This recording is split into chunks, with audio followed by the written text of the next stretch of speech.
Endorsements, if you are serious about becoming a high-performing leader and one that is loved by their team. Invest into yourself and read Attitude is Your Superpower. Eduardo will forever change the way you look at developing your most important skill, your attitude.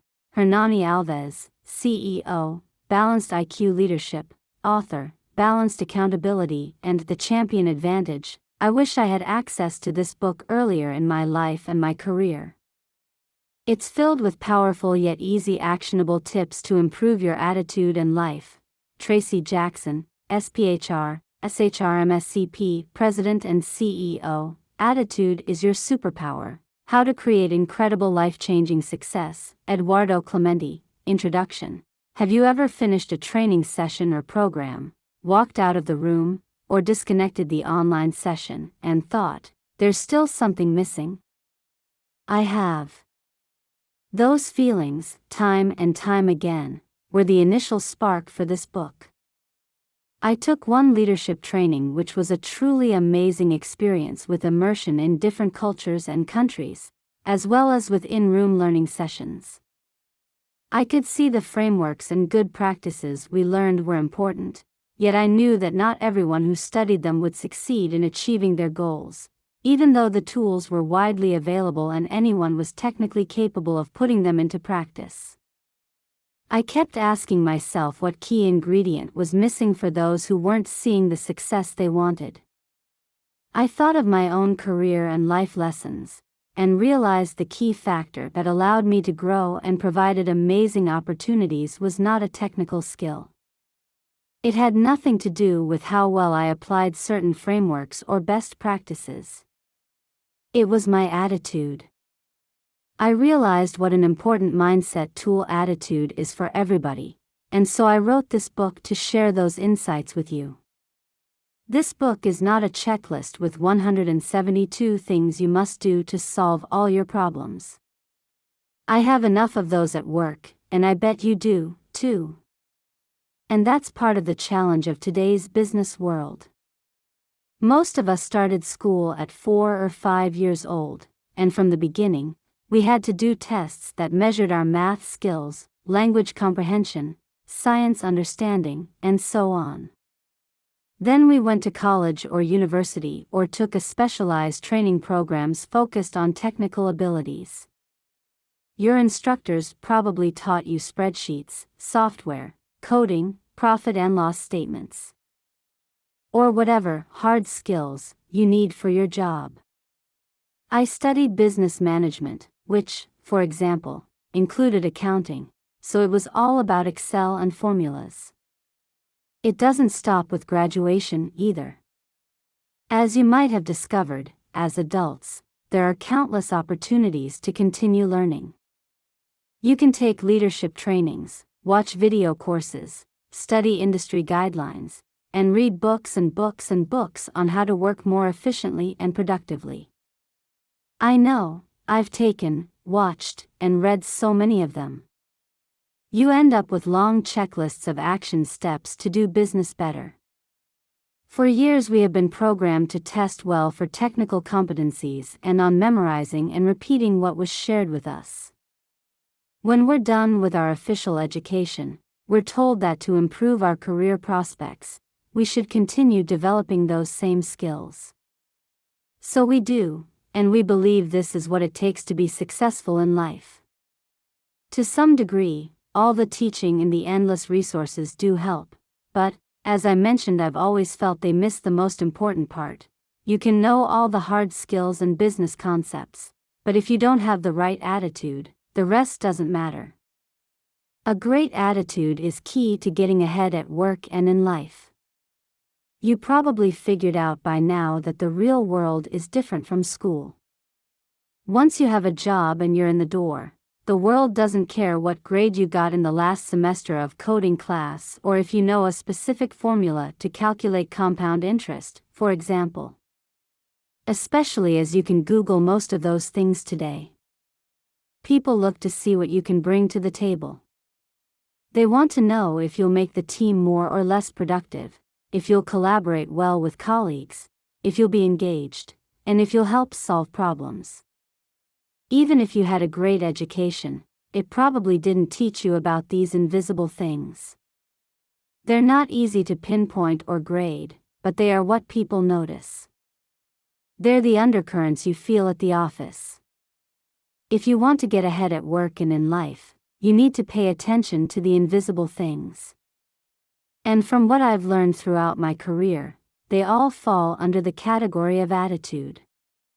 Attitude accelerates careers. I started my career as a junior auditor, going into banks where I thought I would be just one amongst many.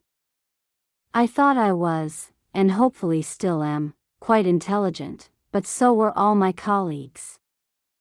And some were even technically better than me when it came to those hard skills. A few early career lessons, which I'll share throughout this book, taught me the value of a great attitude, and I leaned into that, hard.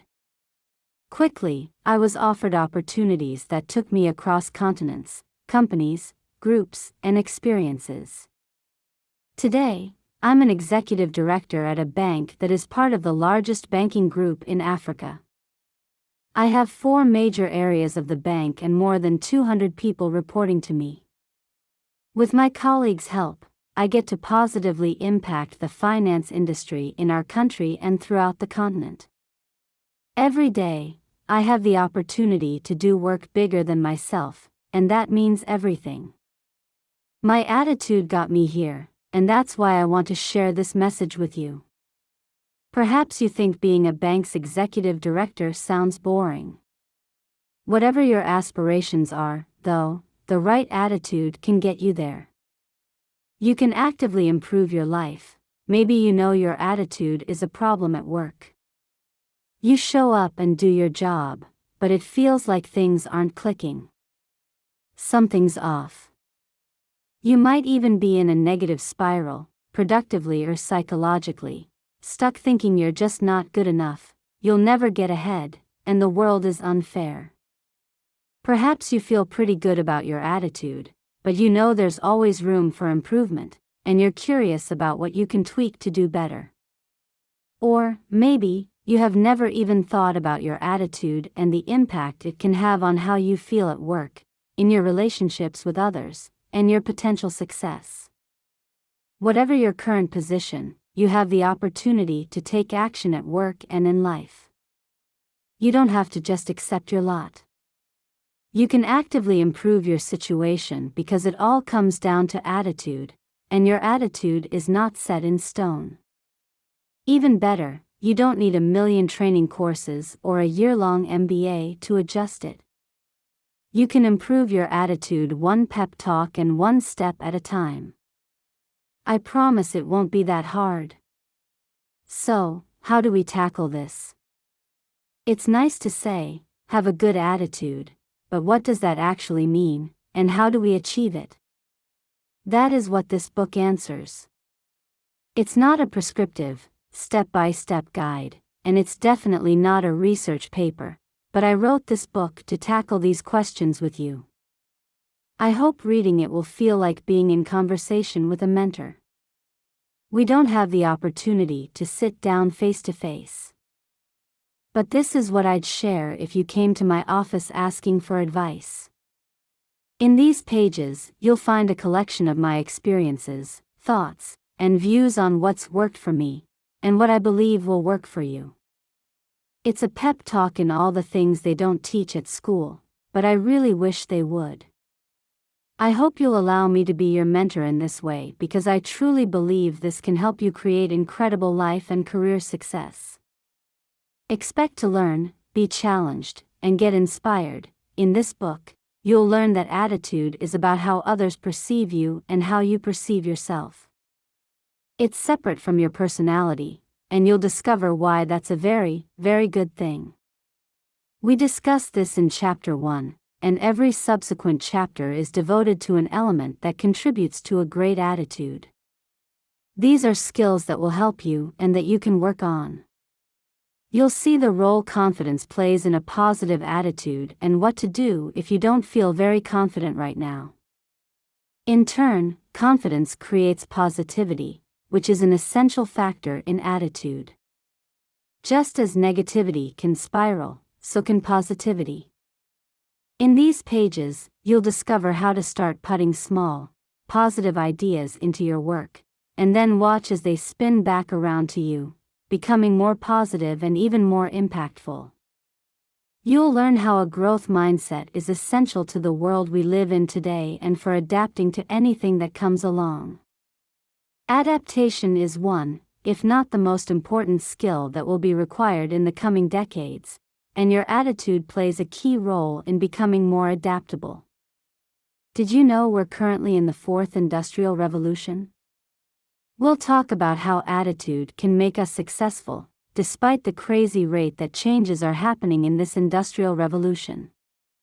You'll learn what emotional intelligence is, how it impacts your attitude, and that you can be more like basketball legend Michael Jordan than you probably imagine. You'll learn what happens when you say yes more often than no, and the power of being a problem solver instead of a problem finder. Anyone can find a problem, not everyone can solve them. You'll bring these tools together in figuring out how, and when, to manage people's expectations of you, so this doesn't all become overwhelming.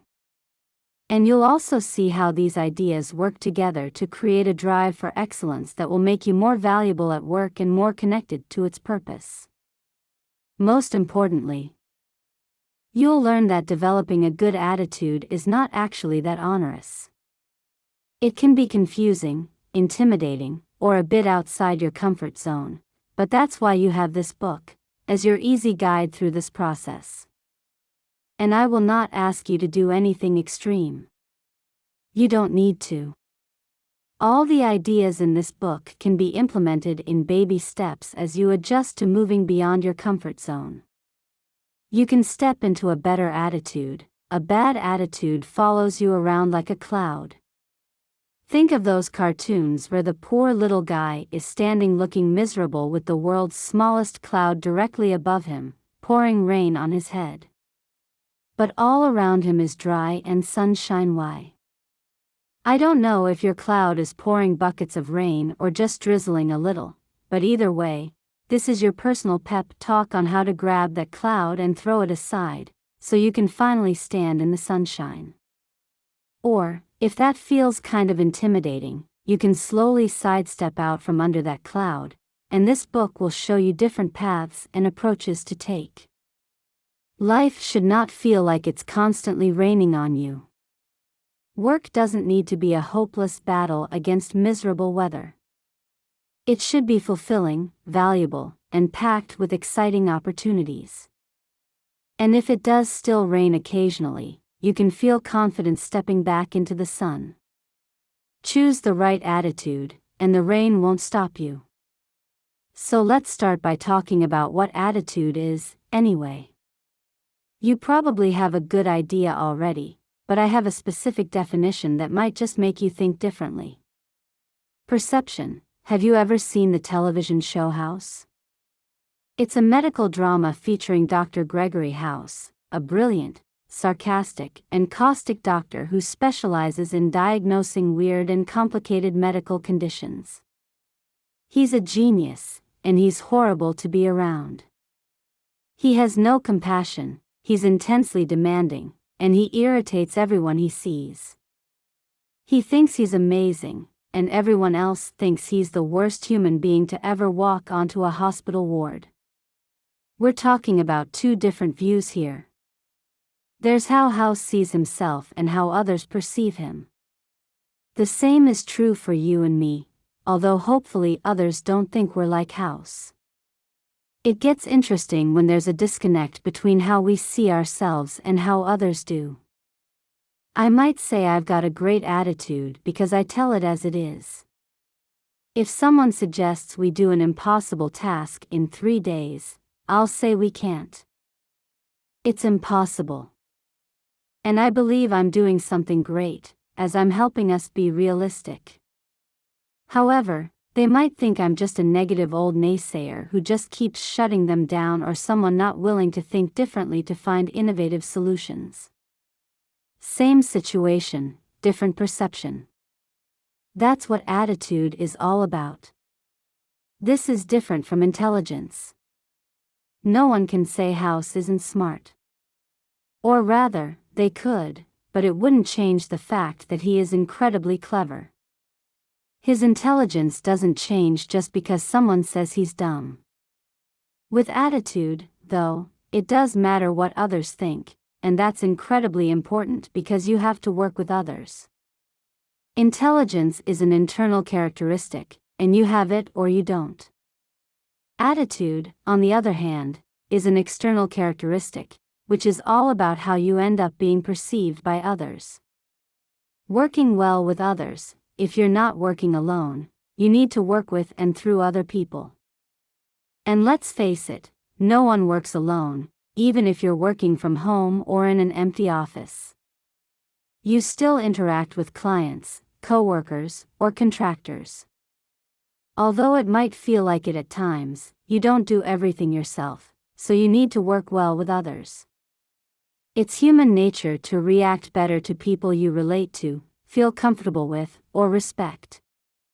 There are many studies and literature that show this, from the importance of creating rapport to the use of neuro-linguistic programming, NLP, in creating an unconscious connection between you and others so you can perform better when working with others. We don't need to love, or even like, everyone we work with. We don't need to share the same beliefs and ideas about the world. But it is easier to work with people who we at least find professional, positive, and helpful. In turn, others find it easier to work with us when we are professional, positive, helpful, and willing to work with them. Think about your own experiences. If you have an issue or a problem you need help with, which type of person would you rather go to for help? If people perceive you as someone who always creates problems or says no to every request, they'll stop asking you questions and stop involving you in decision processes. They won't want to engage with you. They'll see you like one of those fighter jets in Star Wars with a deflector shield surrounding you, preventing anything from getting in. After a few hit and misses, they'll stop even trying to get through to you. And if nothing gets through to you, you won't be able to do your job as well. You certainly won't improve at work because you'll miss out on opportunities for feedback and to take on interesting projects. This is about having an attitude that makes people want to engage with you. It's about being part of your workplace, being able to speak with people, and them feeling like they can respond to you honestly, without just saying what they think you want to hear. Being well perceived makes you approachable. It makes people eager to share their problems and ideas with you. That doesn't happen if you act like you're always in battle with a deflector shield up. Being liked isn't the answer. Being liked is about making everybody else happy. When you want to be liked, you care more about others' happiness than your own. You say yes to everything that's asked of you. We end up spoiling our colleagues when we're happy to do their bit for them. We end up supporting and even spoiling them as we try to make them happy. We don't need to be a puppet that does everybody else's wills. It might seem a good idea at first. Do what people ask, and they'll love you for it. And sure, that will last for a few months. Then, it will quickly fall apart. In time, people stop looking at you as your own person. You become like a weather vane that turns to whichever side the wind is blowing. You can't be trusted to hold your ground, which is especially problematic for senior managers, department heads, and executives. In those roles, companies usually want people who have their own ideas. They want leaders who are honest, excited to put new ideas forward, and even a little disruptive. Leaders have to say no sometimes.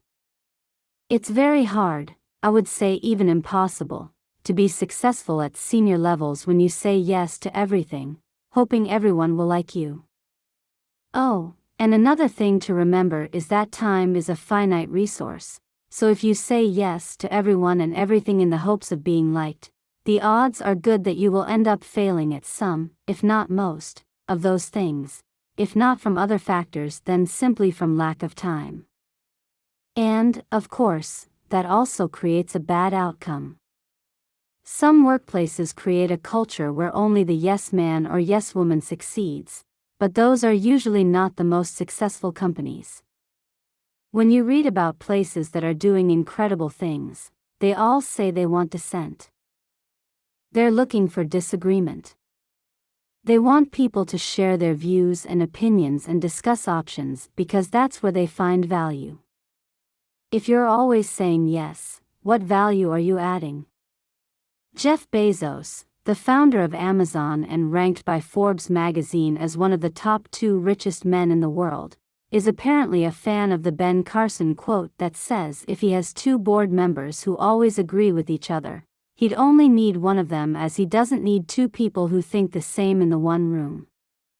And it's true, isn't it? If you always agree with others, you don't bring any new or unique value. So, saying yes all the time, hoping people will like you for it, just isn't the way to get ahead because being liked isn't the answer. Be engaged in solving problems. Although Bezos and countless other successful leaders talk about disagreement, it's not about saying no just for the sake of it. Instead, the way to get ahead is to be engaged in solving problems. If a colleague tells you they want to do something you disagree with, you should engage in their problem.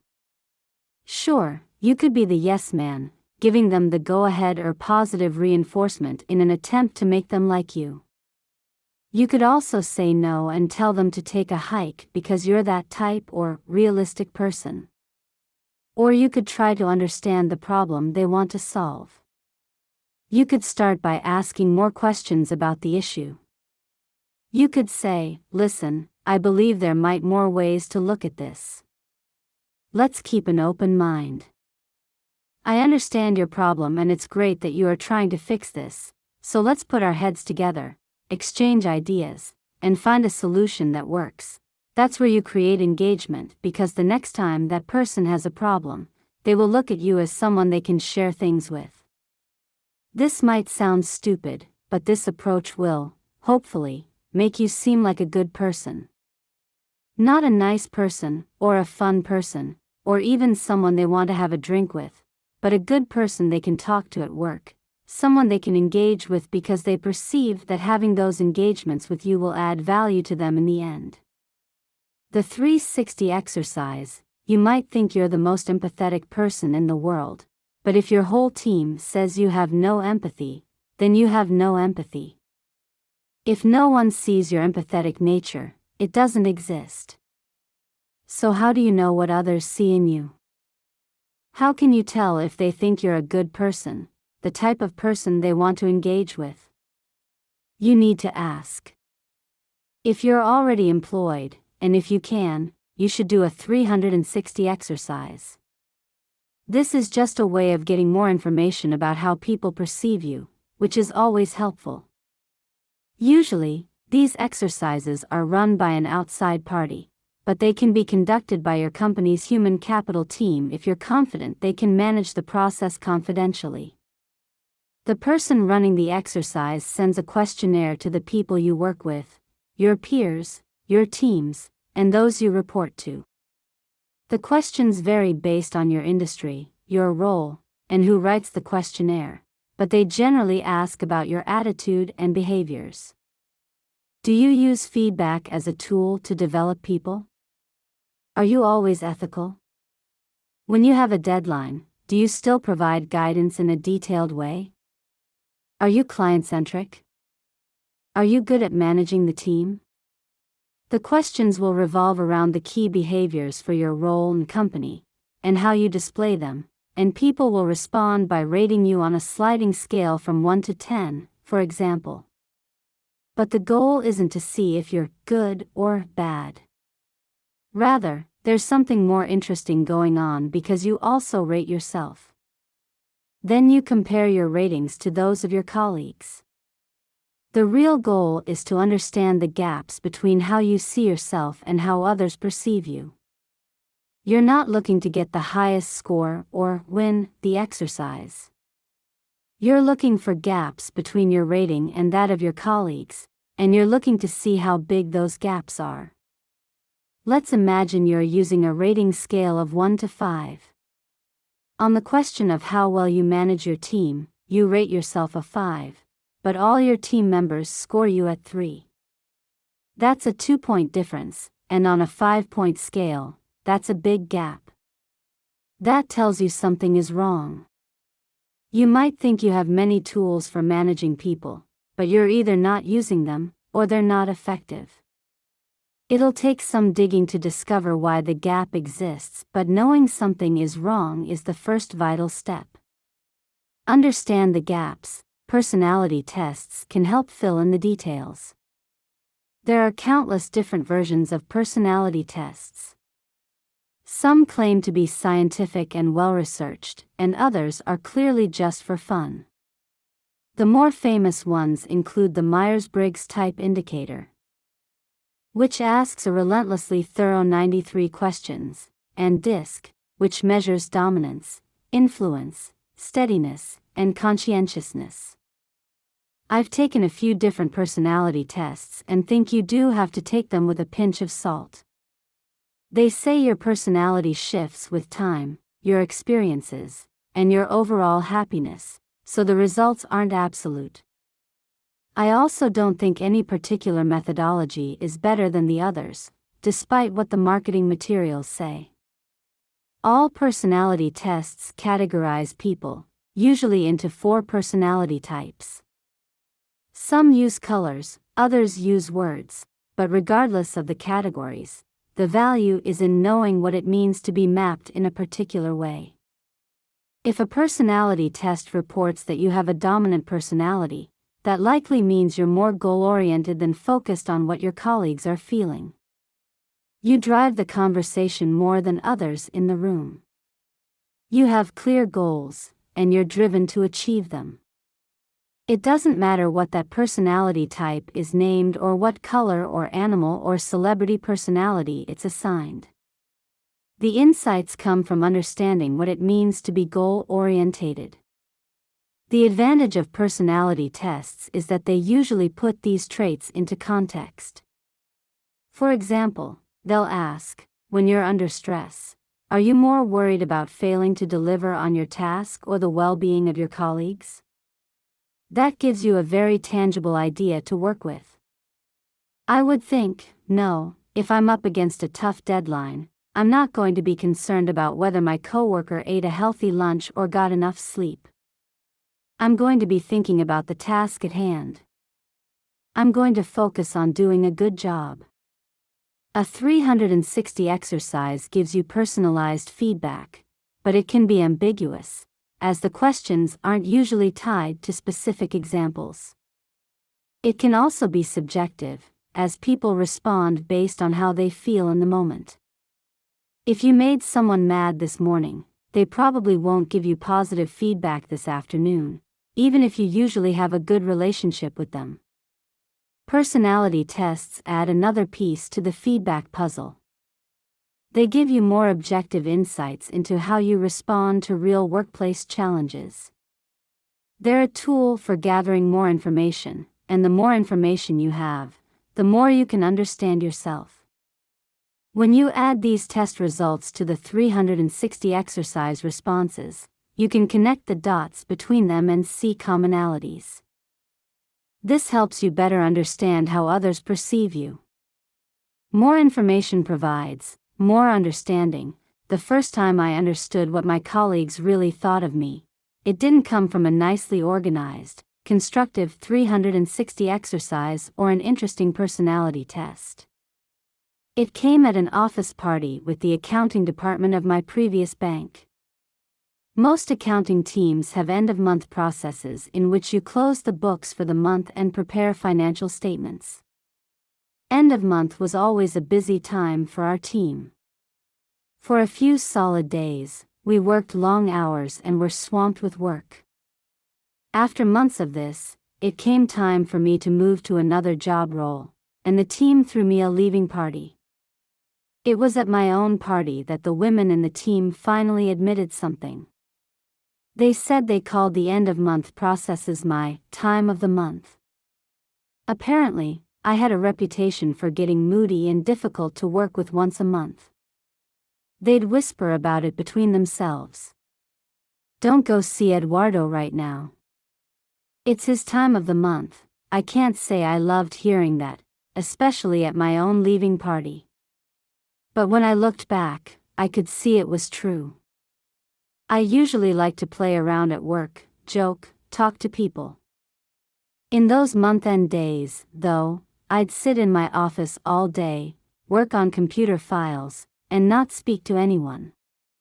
When people dared approach me, I'd either send them away quickly or deal with their issue without any friendly conversation.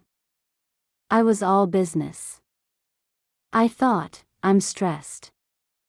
I don't have time. I'm in work mode. I didn't think it was really noticeable. But apparently, it was. Face-to-face feedback. I wish the women in the accounting department had said something before I left, when I could have actually done something about it. I suppose they didn't because it's awkward to tell your colleague they're a total pain at the end of every single month. This experience also showed me that if we are leading a team, it's important to create moments in which they can give us feedback, as well as a safe environment for them to do so. Then, we can know these things when we can act on them. This is why 360 exercises are fantastic. They're anonymous. Respondents don't include their names, and you never know where the comments came from. Many times, you don't even see individual comments, just average ratings. Face-to-face feedback has its place, though.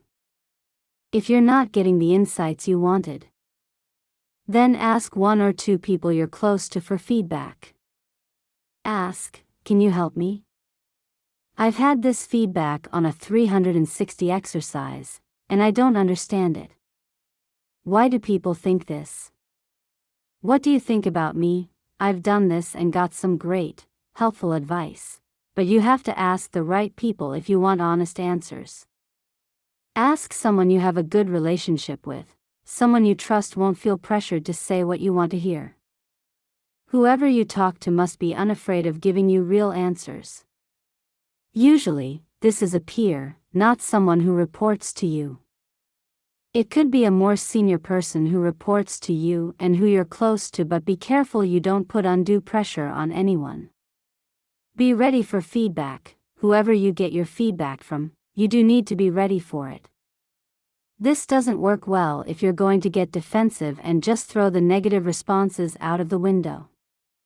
You need to be prepared to think about what you hear and to understand why people might perceive you a certain way. Tell yourself that no matter what's written on those results, you're going to accept it. If you discover your team thinks you have no empathy, first take time to absorb that information. Take it in without reacting. Don't go around the office demanding to know who gave you that feedback. Just think about it. Quietly consider what you might be doing to give the impression you're not empathetic. Then, look at the rest of your information. If you're doing this thoroughly, you'll have a lot of feedback to work with. You'll have responses from your team, your peers, your line managers, and personality tests. And usually, there are clear links between them. Take your time, review the details, and find the common threads. Switch your focus from your thoughts to others' perceptions. As you mull all this over, remember that it doesn't really matter what you think. Attitude is about how others perceive you. Someone can think they're the best employee ever because they're quick to point out problems when new ideas are presented, but they are actually perceived as someone negative who shuts down others' ideas. Of course, this works both ways. Sometimes, you think you're a great employee, but your colleagues don't agree. Other times, you think you're doing everything wrong, but others still seem to like you. You might not realize you're always available to help people solve problems, and they love you for it. Either way, It's important to switch your focus from your thoughts to others' perceptions. That allows you to understand how your attitude is seen by others. Your attitude is not your personality. It's important to understand that your personality has nothing to do with how you relate to other people. Personality is deeper than that. It's formed of everything you feel, value, and believe. Your personality is deeply ingrained and isn't something you can change quickly. It can evolve with time and life experience, but it won't shift overnight or just by reading a book, not even this one. Attitude, though, is separate from personality and much easier to control. You can change your attitude without changing who you are. Think of actors who change characters from movie to movie. When they get on set, they display different attitudes depending on the character they want to portray, but they retain their personality. They can demonstrate whatever attitude is needed for that particular role, but they are still themselves, no matter who they're playing. You can shift the attitude you display from moment to moment but still remain your true self. You can improve how you react to situations without compromising your belief system or pretending to be something you're not. I can't tell you how to define your personality, and that's not the goal here. There are many methodologies around this, including those personality tests you can take online, but people often break it down to simple questions. Are you more goal-driven or people-driven? Do you follow the rules or get creative? Are you pessimistic or optimistic? With the answers to those questions, we give ourselves labels. I'm a goal-oriented person, or I'm an optimist, we'll say. You can give yourself any label, be any of these things, and still improve your attitude because your attitude is not your personality. You may be faced with the same situation every day, but how you respond can change based on your mood. If you're stressed, the queue outside a store can make you mad, yet in the same situation, you could actually enjoy the chance to stand in the warm sunshine. Your personality didn't change from one day to the next. You're still the same person with the same beliefs, values, and ideals. You didn't change your personality, but you reacted differently. Your attitude changed. When someone is told they don't have a great attitude, they often respond by saying, "But that's just how I am." I'm very realistic. I'm not always looking for a silver lining. I call it as it is. I won't say the world is pretty and colorful and full of stars because I know it's not. But realistic is related to personality traits such as detail-oriented. A person with this trait can focus on details in a positive way, where they see all the possibilities, or a negative way, where they focus on the potential flaws and things that can go wrong. You can approach the same problems with the same personalities and see wildly different attitudes at play. The no is always guaranteed. I am always me, even when the ladies in the office are avoiding my time of the month moodiness. My attitude towards them changed during those long workdays, but my personality stayed strong. Once I realized how I was perceived when I was stressed, I worked to change it. Today, I'm far from perfect, but I do manage my stress a bit better. I try to engage in small talk and stay approachable with all colleagues. Change is possible, but only when you do something. If you don't do anything, nothing will change. This applies to most things in life, but especially to improving your attitude. You might not be able to solve all your workplace issues, but a great attitude can solve many common challenges. And it's not as difficult as you might think. As you'll discover in these pages, once you understand how you're perceived, you can improve your attitude with simple, small steps. It doesn't have to be difficult. Focus on one small goal and then the next, and I'll guide you along throughout this book. The great thing is that all these steps are very low risk. You can try the advice outlined in this book without worry. You won't lose anything in trying to improve your attitude. The opposite is also true, though. No action promises no progress. If you don't contribute to the team, you won't be seen as an essential team member. If you don't show your capabilities, you won't be first in line for a promotion. The no is always guaranteed. But what will you lose in trying? Nothing. Doing nothing will just keep you where you are, and in a fast-paced, fast-changing world with so many new ways of thinking, the risk of doing nothing is tremendous. So, if the risk of doing nothing is huge, there is no downside in trying to improve your attitude, and there are several potential gains if it works. What are you waiting for? You might even gain some confidence. Which is exactly what we're talking about next. Confidence. When I first became an executive director at my bank, I quickly realized I had to change my management style to adapt to my new reality. I'd been excited about the new challenge, but I didn't realize what I was getting into. Someone said to me that being head of a department, as I was before, was very different from being an executive director. This made sense, but I had no idea what it really meant. I had confidence in myself and knew I could do the new job, but I didn't exactly know what the job was. As Chief Financial Officer, I'd been involved in almost every one of our group's responsibilities.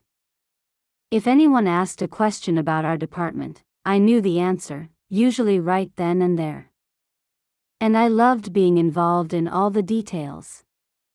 As Executive Director for Finance, Data, Operations, IT, and Legal, I suddenly had 5 areas and more than 200 people reporting to me. It was impossible to know exactly what every colleague was working on. After being so used to dealing with details, this was very different. Instead of having all the answers all the time, I now had to say, "I'll check into that and get back to you."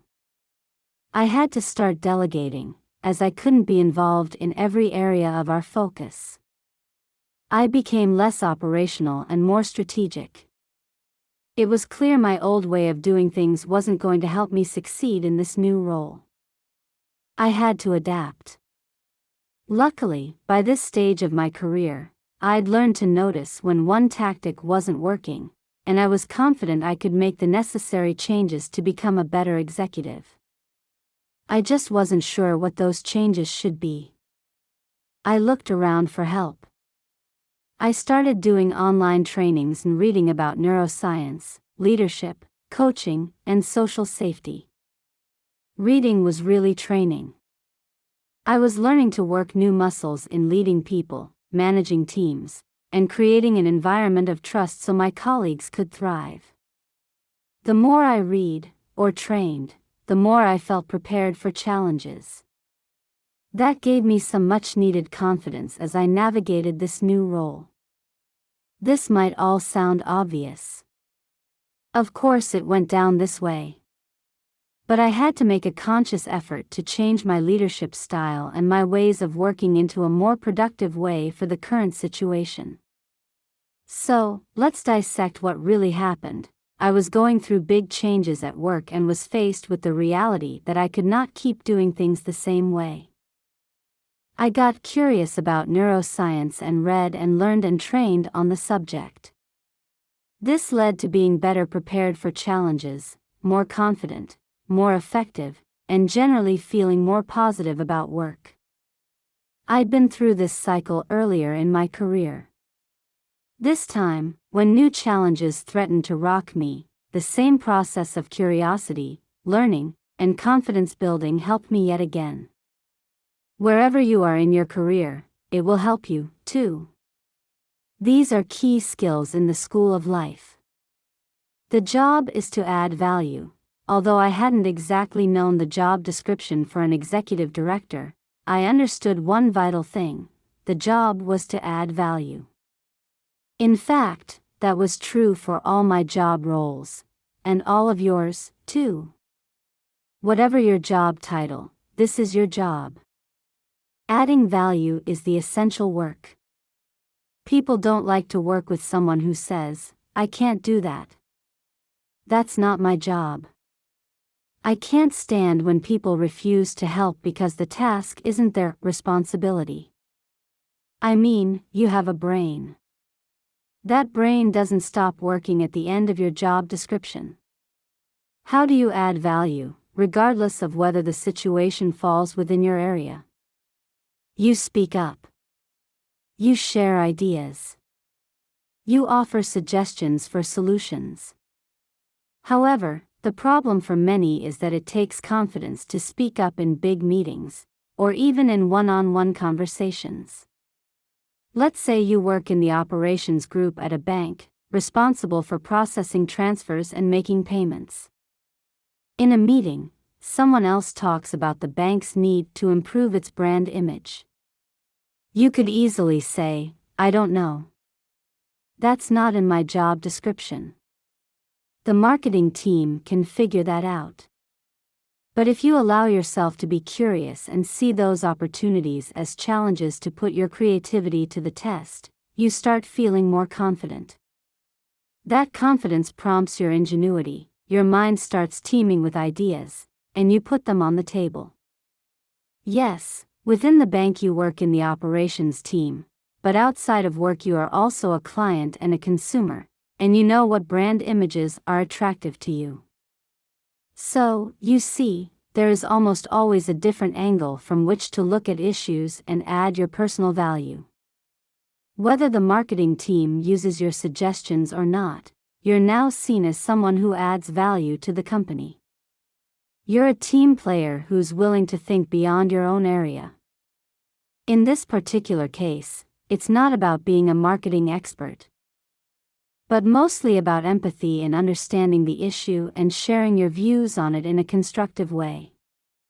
Many companies complain about silo mentalities. Their employees are just focused on their own silos and on solving their own problems, and this creates big picture issues. If you trust you can at least talk about ideas, you're actually going to have a hard time sticking within your silo. You'll want to share your thoughts, and you'll feel good about offering solutions to other people's problems, as well as being open to having other teams and colleagues contributing to your own issues. Sometimes, your ideas will be good, and your colleagues will like them. You'll add value across silos. You'll become known as a great shoulder to lean on, an ear to bend, a partner to unite with, and hands to help when action is needed. In a world where companies are fighting the challenges of silo mentality, you are incredibly valuable when you are confident and unafraid to contribute. Don't we all prefer to work with someone like that? We want to be around people who help us solve our problems rather than just point out the issues or create barriers. Start by opening up to learning. Some people are naturally confident. The rest of us are not destined to a lifetime of hiding away, however. We can deliberately grow our confidence. I learned this from Heather E. McGowan and Chris Shipley, authors of The Adaptation Advantage, Let Go, Learn Fast, and Thrive in the Future of Work.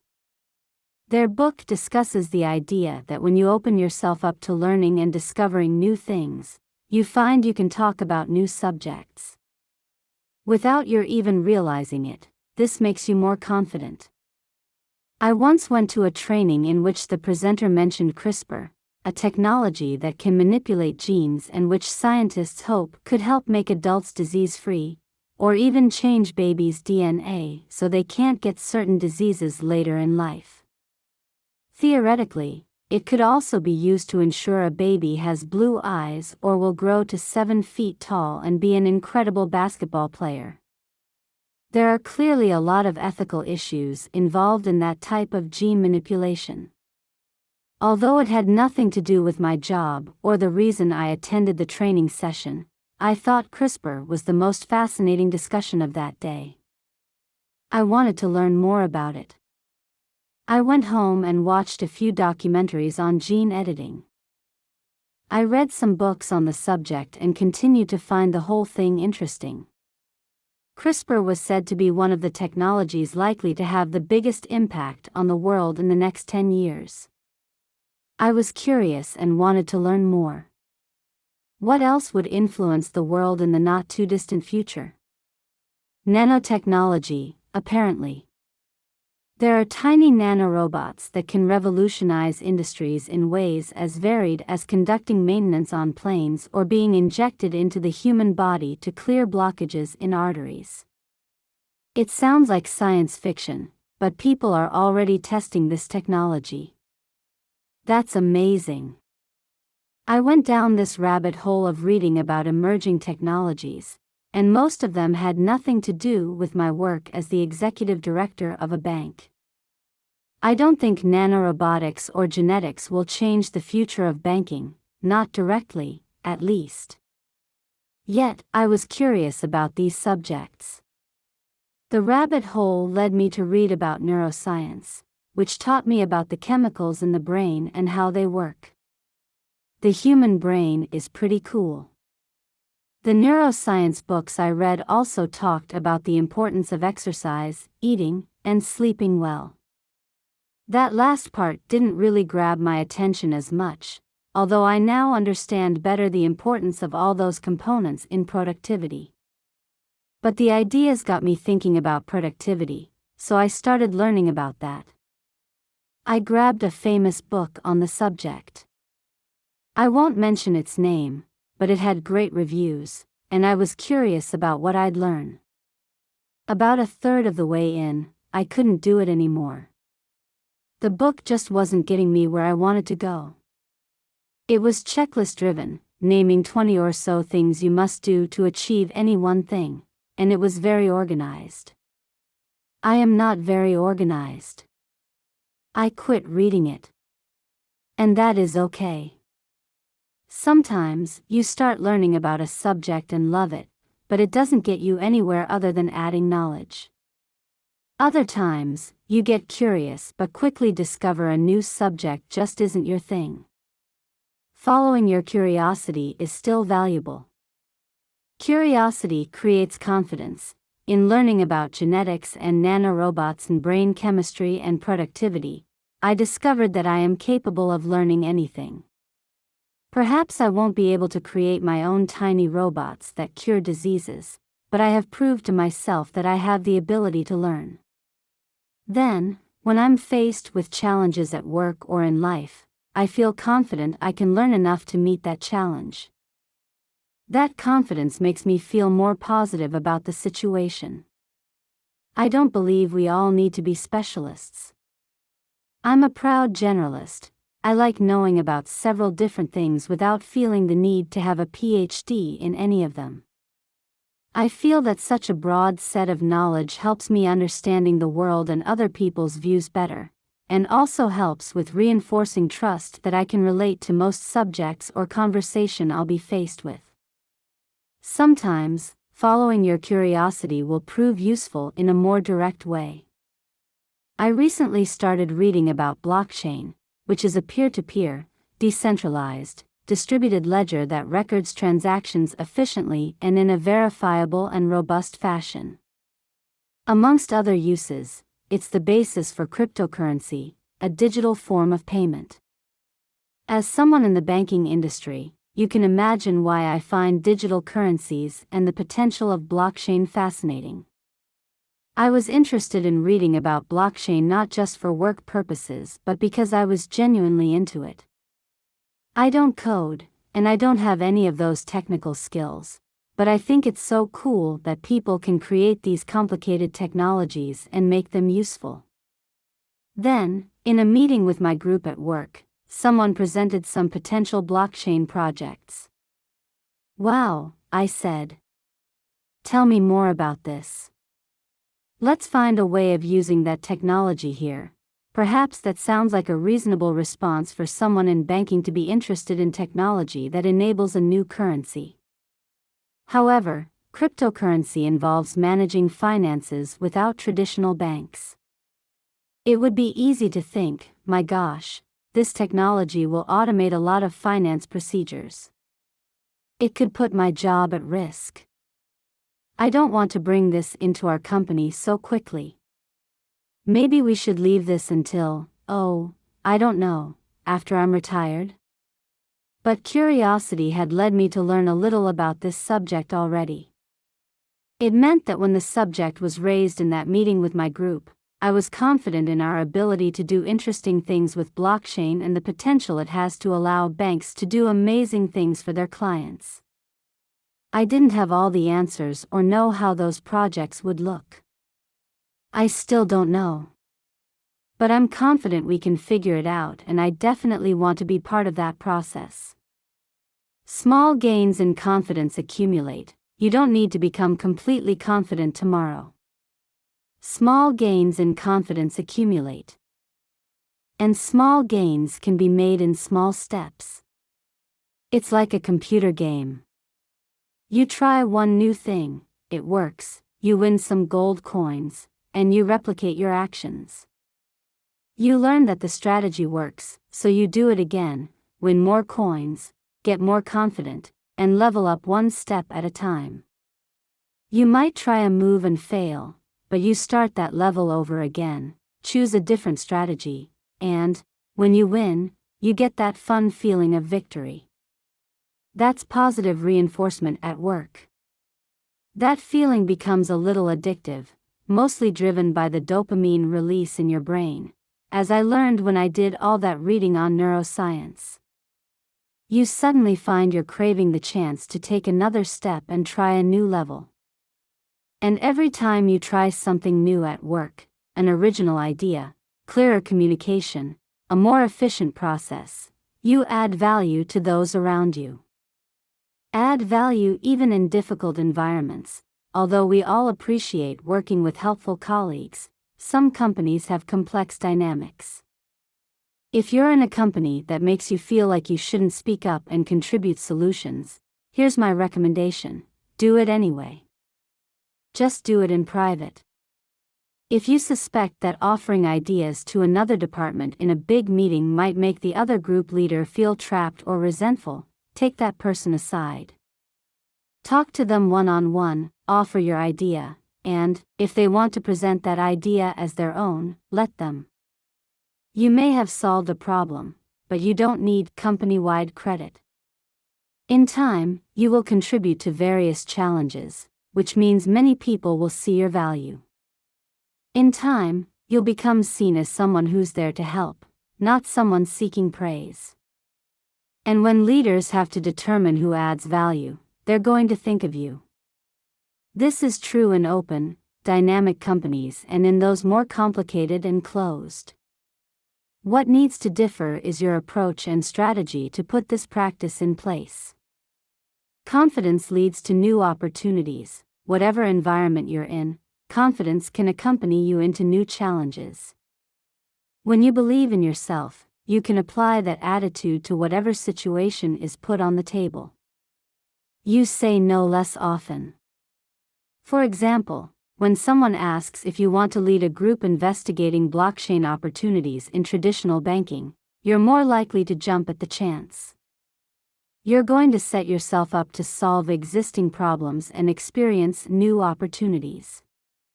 When faced with a challenge, you're going to think, I can figure this out. You may not know if it'll take 30 seconds or several months, but you're confident you'll wrap your head around the problem and find a way to fix it. Without that confidence, you're more likely to see problems as too big or too complex. You won't instantly see the answers, and you won't trust yourself to figure them out. For most people, that lack of confidence leads them to get defensive. They don't want to fail at a difficult task, so they don't let themselves get into it in the first place. They back away, hide, and say no to projects, so they protect themselves from failure. But believing in yourself creates a positive attitude, which opens you up to new opportunities. Remember, if you don't do something, nothing changes. Building your confidence and starting to believe in yourself is a small step towards changing, improving, the opportunities that come your way. You are worthy of those new opportunities. And when you're more confident, you'll feel more positive about those opportunities. That connection between confidence and positivity is what we'll explore next. Positivity, imagine this. There's a big promotion up for grabs at work, and rumor has it that someone in your department is going to get the gig. You'd love the job.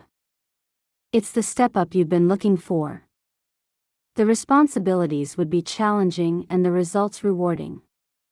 You cross your fingers and your toes and wait with bated breath to hear who's been chosen for the role. Then the news comes. It isn't you. As you sit at the same old desk feeling sorry for yourself, you look back over the last few years in your current role. Did you do everything you could to get promoted? Or did you coast a bit, getting by with less than maximum effort, contributing what was needed but not much more? Perhaps you have to acknowledge that you didn't do everything possible to get promoted, and maybe your boss was justified in their decision to put someone else first. But that doesn't make you feel any better. You lost out on a more interesting, more rewarding job because you didn't go the extra mile. That's a depressing thing to imagine, right? What a way to start a chapter entitled Positivity. But before you close this book in disgust, let me share why I took you through this short imagination exercise, and it wasn't just to make you feel miserable. Studies show that our fear of loss is stronger than our desire for gain. Psychologists call this loss aversion. A term coined in 1979 by Daniel Kahneman, winner of the Nobel Prize in Economics, and his associate Amos Tversky, a cognitive and mathematical psychologist.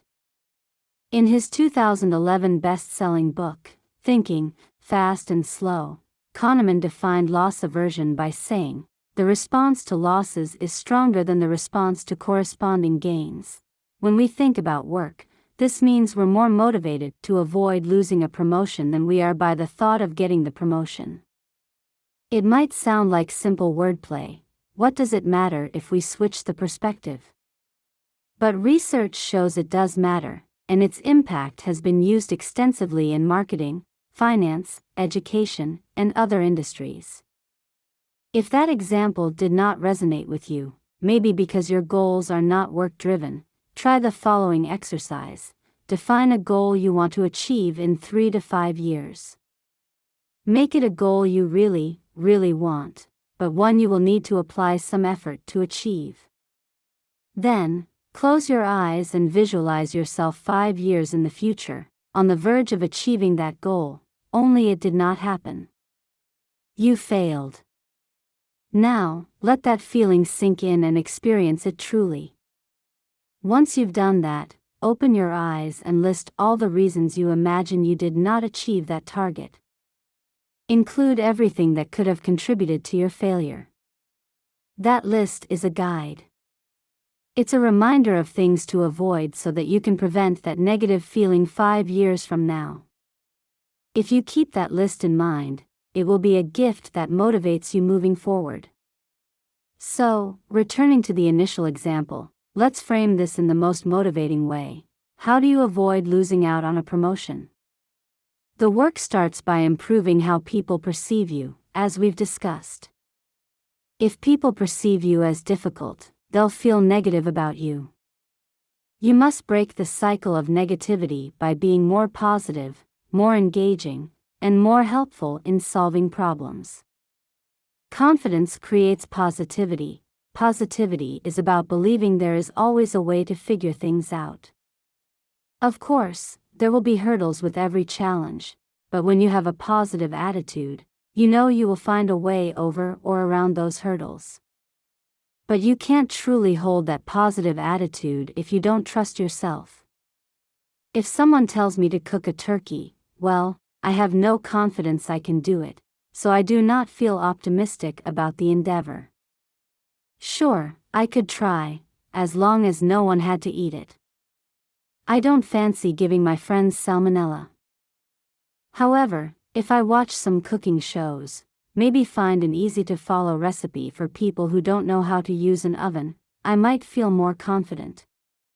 And that confidence will make me feel more positive about cooking without poisoning anyone. There's a bit of a chicken and egg situation here. You could certainly argue that you need to feel positive before you can motivate yourself to take the actions that develop confidence. That said, I do think you need to believe in yourself before you can feel positive. You must trust you can solve problems and figure things out. And then you become more positive. Confidence is almost like a life hack. It's a cheat code in a video game that lets you shortcut your way to the next level. If you're working on confidence, as we talked about in the last chapter, you indirectly work on a positive attitude. If the idea of confidence feels too big, I want to encourage you to revisit the last chapter. Read it through again and think smaller. Take tiny steps. Experiment. Just be open to the ideas. Then, know that you don't have to have mastered confidence to become a more positive person. Confidence creates positivity, yes, but you can consciously work on being more positive no matter how confident you are, or are not. You just need to be mindful of it. Imagine you've decided to have a more positive attitude at work by saying yes to more challenges. Yes, I can do that. Only you don't feel confident you really can do these new things. That makes saying yes kind of hard. If you did believe more in yourself, you might find you're saying yes more often without even realizing it. But when you don't have that confidence, saying yes must be a conscious choice. It might make you feel queasy and uncomfortable, but you can still deliberately do it. And I think you should, because a positive attitude both opens you to more opportunities and increases your chances of success in ever-growing circles. Besides, in cases like those, if you said yes to something, and are now afraid you won't make it, don't be. You can ask other people for help, and guess what? Other people also prefer to help those they perceive as positive. That's good news. Positivity is contagious. Positivity is contagious in two ways. First, it multiplies within yourself. The more you do it, the easier it becomes. Start small and let it grow to be an overwhelming part of your attitude. Second, it's contagious for those around you. When others see you being more upbeat and positive, they start feeling that energy, too. They start believing in you and themselves. They begin to mirror your attitude. This is particularly true when you're in a leadership role, as people look to you to set the tone. This creates an opportunity to spread a positive attitude throughout your team. And if you're not a leader? Well, there's no better time to start practicing for the role. It's important to note that the flip side is also true. Negativity is contagious, and it spreads even quicker than positivity. A negative attitude requires less work than a positive one, and since humans are all a little bit lazy, the path of least resistance spreads fastest. If you're always grumpy and believe people generally aren't worth bothering with, those people will stop talking to you. When you're forced to engage, they'll say no or be distant and unhelpful. They won't want to spend their energy on you. Then, you've proven yourself right. They haven't got anything to offer, so you reinforce your original negativity about them, and it becomes even stronger. They won't help you, you won't help them, and it becomes a never-ending story. This plays out on a team level, as well as person to person. When you have two leaders who are hostile towards each other, that attitude spreads to their teams. People follow the leader. Even if there are personal friendships between the two groups, the professional relationships can quickly deteriorate. With a little bit of action, though, we can take advantage of positivity's contagious nature. Bringing in collaborative leaders who work well together can turn the tide of a team, as well as its individuals. It may take longer than spreading negativity, but positive attitudes do catch on. The more we think we can play nice with other teams, achieve our goals, hit targets, find solutions, and innovate, the more we can, and the more others can, too. Positivity must be realistic. I'm not talking about unrealistic positivity, though. Saying, "we can do it," doesn't magically make unachievable goals possible. You can't declare, "you're going to fly a plane to the moon next week," and expect it to materialize just because you believed in it with all your might. In the best-selling book Multipliers, How the Best Leaders Make Everyone Smarter, author Liz Wiseman talks about this kind of extreme positivity.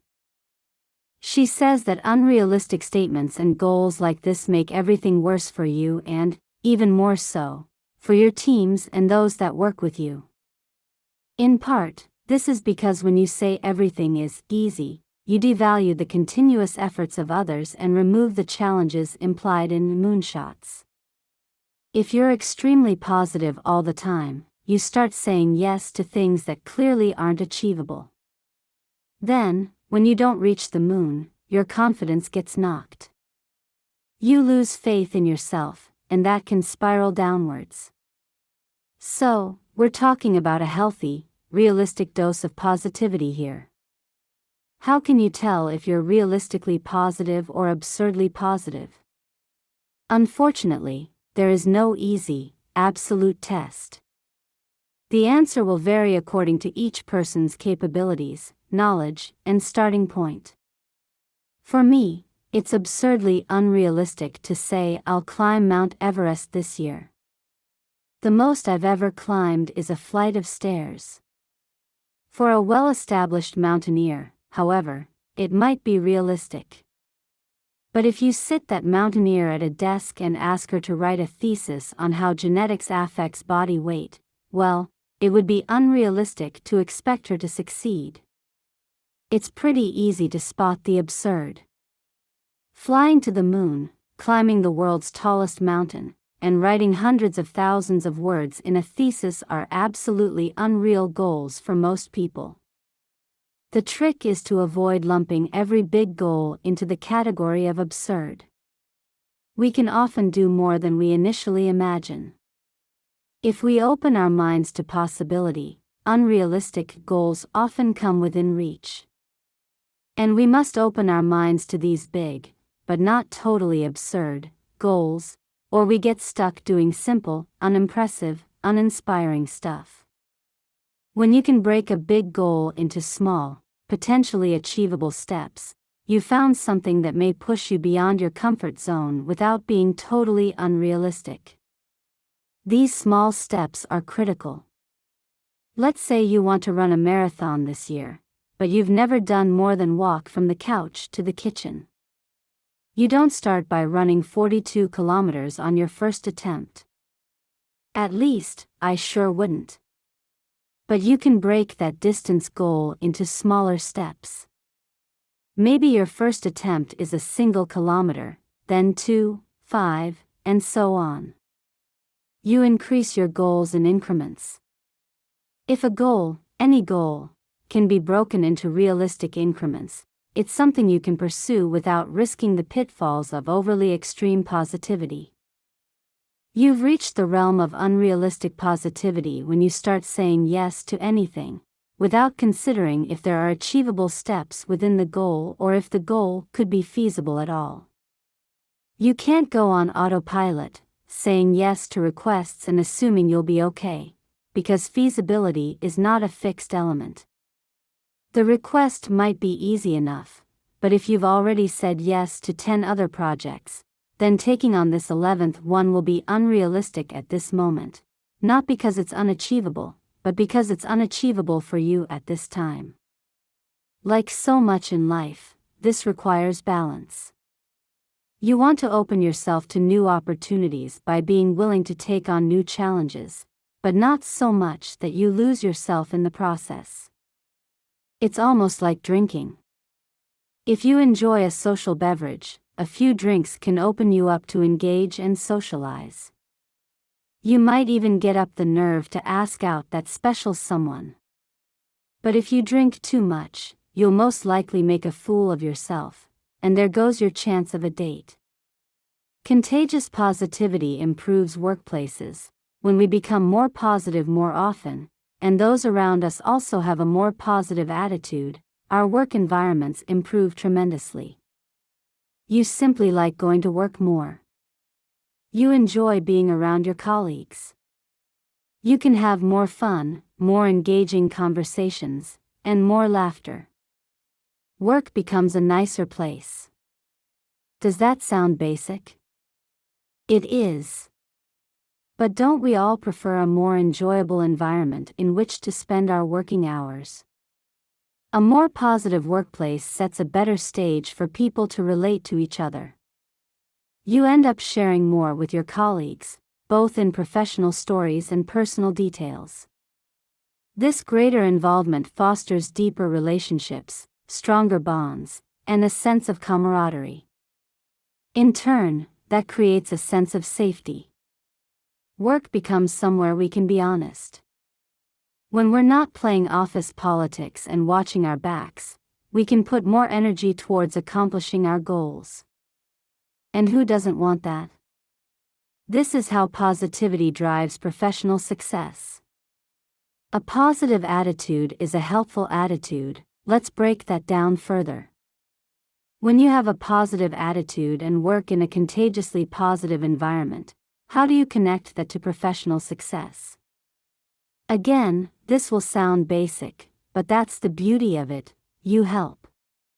You help colleagues, team members, leaders, other departments, and anyone else you can.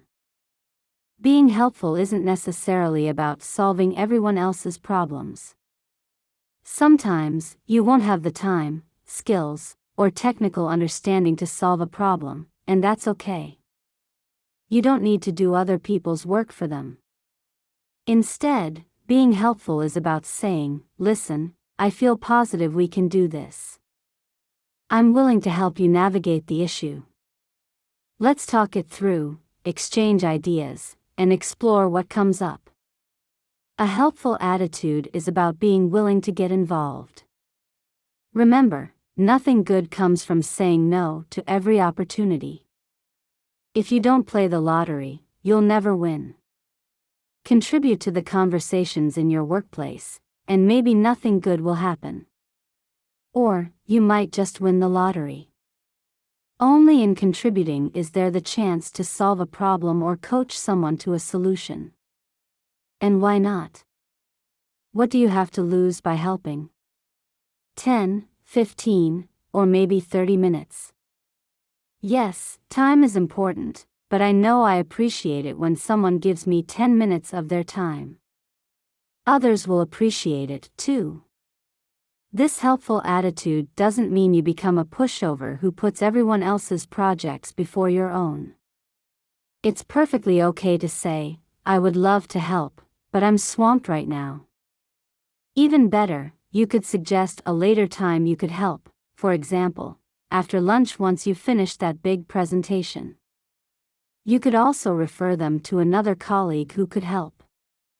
When you can't contribute yourself, point them towards someone who can, and possibly even better than yourself, so you haven't just dismissed them. Even in saying no, you can demonstrate the right kind of attitude by making people feel that you care about and understand them. The key is to make saying no the exception, not the rule. When you're always too busy to help, people perceive you as someone who's never there for them. Yet if you're usually helpful, but one day you're overwhelmed, colleagues will turn around and give you their time. They'll want to reciprocate and help you in return. You don't have to wait to be asked. Being helpful goes further than saying yes when asked to contribute to a project. You often have the opportunity to be helpful without even being asked. Imagine you're in a meeting and a colleague delivered a presentation that was a bit subpar. They were missing some key details that you thought were important. There are a few ways to handle this. You can do nothing. But this means the group doesn't benefit from the opportunities you've spotted. You could point out the missing details right there in the meeting, which would mean criticizing your colleague's work in front of others, which is not great for your working relationship, unless that is clearly the company's culture and style of providing immediate feedback. Or you could wrap your head around being helpful. After the meeting, you could go and talk to your colleague or, if not possible, you can send a few comments on things you noticed, suggestions for strengthening the presentation, or even the specific, missing details. Perhaps you forward them an interesting article on the subject which might add to their subject knowledge or a book recommendation. When delivered respectfully, without showing anyone up in public, these little touches position you as a collaborative colleague rather than a critic or a naysayer. In these situations, you don't need to be asked to contribute. You can be proactively helpful. That's the kind of person I want to work with. Studies have also shown that we are unconsciously more willing to give something to a person who has given us something before, even if their gift was very simple. So, you are not just helping, but also creating a good chance that those colleagues or friends will be more willing to reciprocate and help when you need it. This is actually a very famous tool used by con artists, but that is not the goal here. You are not conning people into giving you something. The aim is just to create a positive, generous environment in which you continue to give and be positive, not just preparing to take in the future. Occasionally, someone won't be receptive to your input. If they feel insecure in their job or have a hard time taking feedback, they might not want to hear your ideas. If you sense that attitude from a colleague, ask before offering help. Hey, I noticed you're working on that project, and I think I might be able to help. Do you want to talk over some ideas? If they're open to the input, that's great, but if they close down, that's okay too. You offered help, you adapted your contribution to that person's receptivity, and that's all you can do. Don't push past other people's thresholds, as that will definitely not be seen as the right kind of attitude. Be perceptive of those indicators and stay within the limits you sense. Positivity is a superpower, in the famous French cartoon Asterix. The main characters are warriors defending their village against Roman occupation. While the rest of the area has fallen to the empire, Asterix and his fellow villagers can fight the invaders because they have access to a magic potion that gives them superhuman strength. Asterix guzzles down the little bottle of elixir, and poof! He flashes bright, spins and sparks, and the weird wings on his head flap strong as his biceps flex. For hours he has the might to defeat the invading Romans, before the magic wears off and he needs another drink. Confidence, as we discussed in the last chapter, is like that magical potion. If you can gulp down a few drops of confidence, it gives you superhuman powers of positivity. That yes attitude is incredibly powerful. It will instantly make you more helpful, productive, and even happy. A healthy, realistic dose of positivity will spread inside you, making it ever easier to enact, and it will spread throughout your environment, giving you stronger relationships with more positive colleagues. This isn't a once-and-done effort. You need to keep drinking the potion. Keep experimenting with ways to grow your confidence, keep taking that dose of magic, and the contagious power of positivity will accumulate in yourself and your work. It's an ongoing journey to become a more confident, positive person, but it isn't a particularly difficult road. Take these small steps, and you'll move in the right direction. You'll keep growing into a person who is perceived well by others, and whose career grows because of that, while also feeling better and happier with yourself.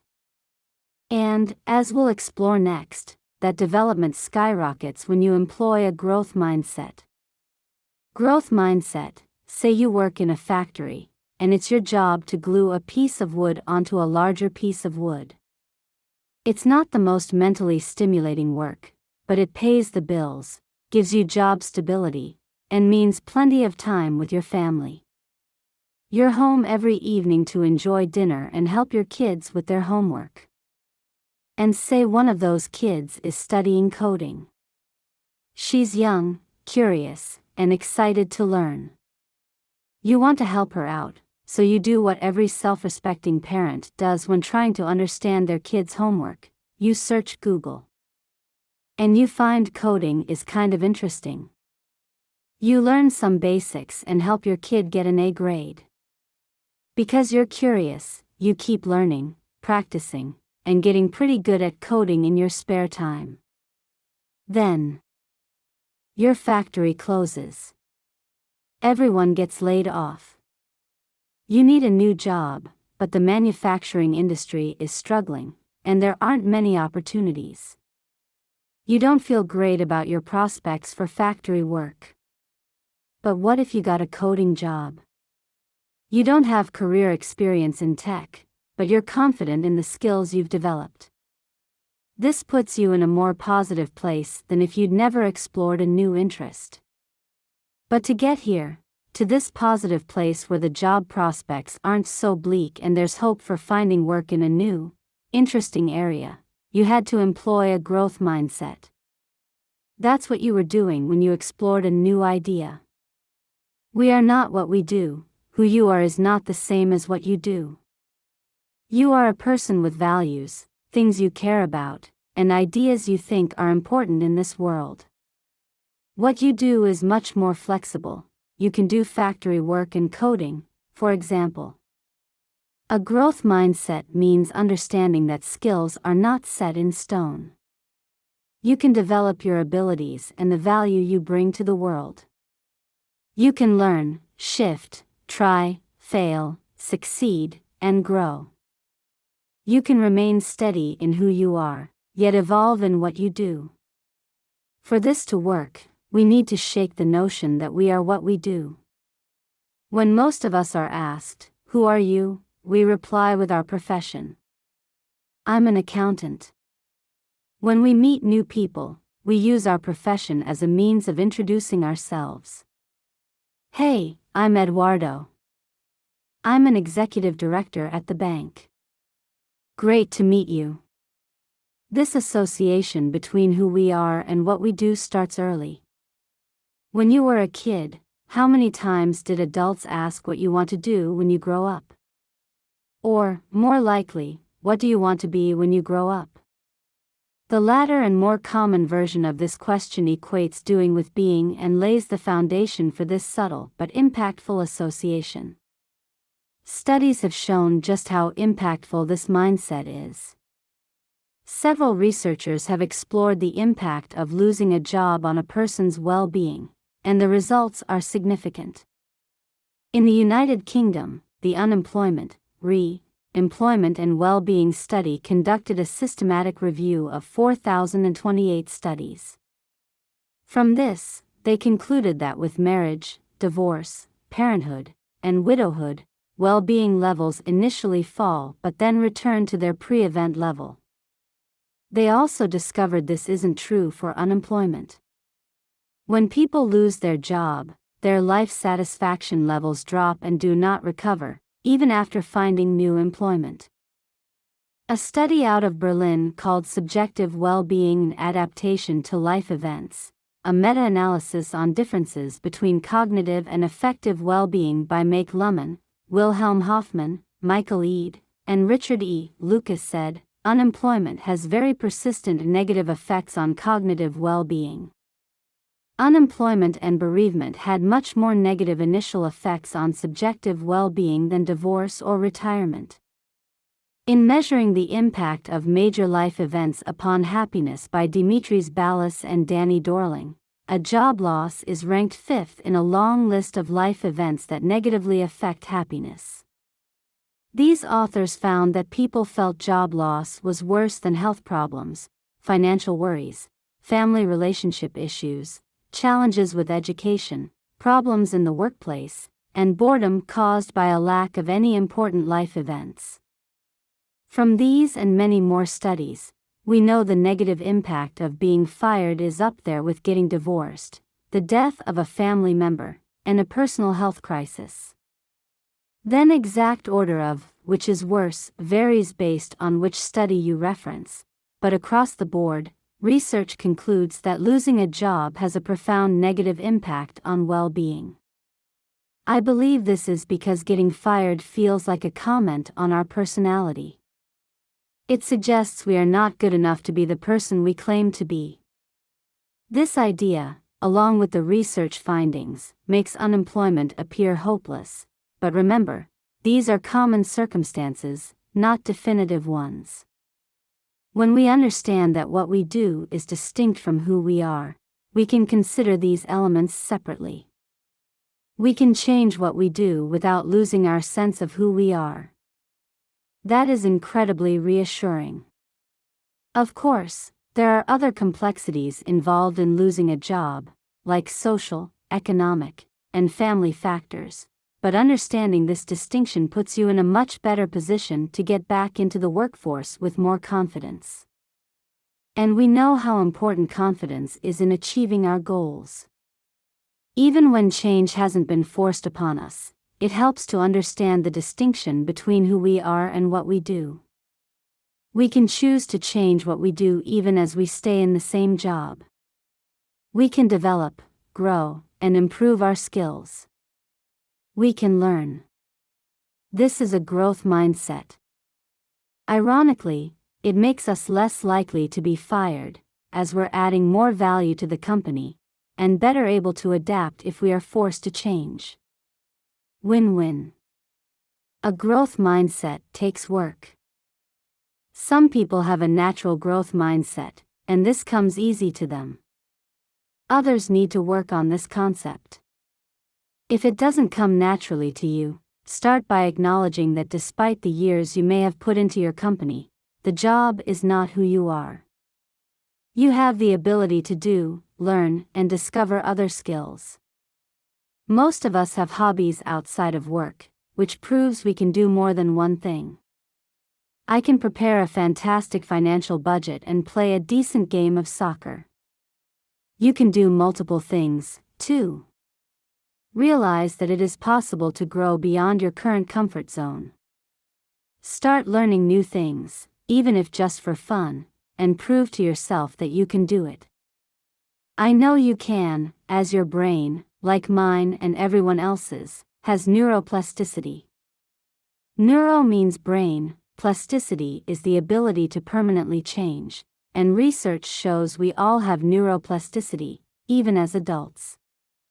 There are some fantastic videos referenced in the resources section of this book which explain this phenomenon in more detail, but it's enough to know that neuroplasticity means we can forge new pathways for signals to flow inside our heads as we learn and relearn information. We have the physical ability, but we do not always have faith in our ability. Often, we simply don't believe we can do new things. Perhaps this is because, for some, this mental growth requires work. It doesn't come naturally for all, yet we can all do it. Remember House, the brilliant, sarcastic, caustic doctor who specializes in diagnosing weird and complicated medical conditions? He always believes his team will find a solution to his patient's symptoms. It might take weeks or even months, but he is sure his doctors will grow to meet the new challenge. When you have House's confidence, it impacts your attitude. Others will perceive you as someone who has faith in them and their abilities. They'll want to share their challenges with you, as you make them feel they really can solve their problems. That opens you to a lot of engagement with colleagues. In turn, those conversations expose you to new knowledge in areas outside of your own. It is also an important tool for yourself. If you believe your skills can evolve and you can intake different knowledge on a variety of subjects, then, when you try something new, the process of trying is one of learning, building confidence, and developing a future skill, developing the pathways and connections in your brain that I mentioned before. I find it strange that some people have a fixed mindset. I mean, if you believe skills are innate, we are either born with them or not, how can we learn to drive or speak a new language? We do it by practice, repetition, and building confidence that we can do it. Practice is a big component of this exercise, but the belief in yourself and that you can improve or change is always the starting point. This adds value and makes you valuable. Let's do another mental exercise. Imagine you're the chief financial officer of a big company. The finance team always speaks to you about their problems because they need your help and guidance. The head of marketing, however, never talks to you about his challenges.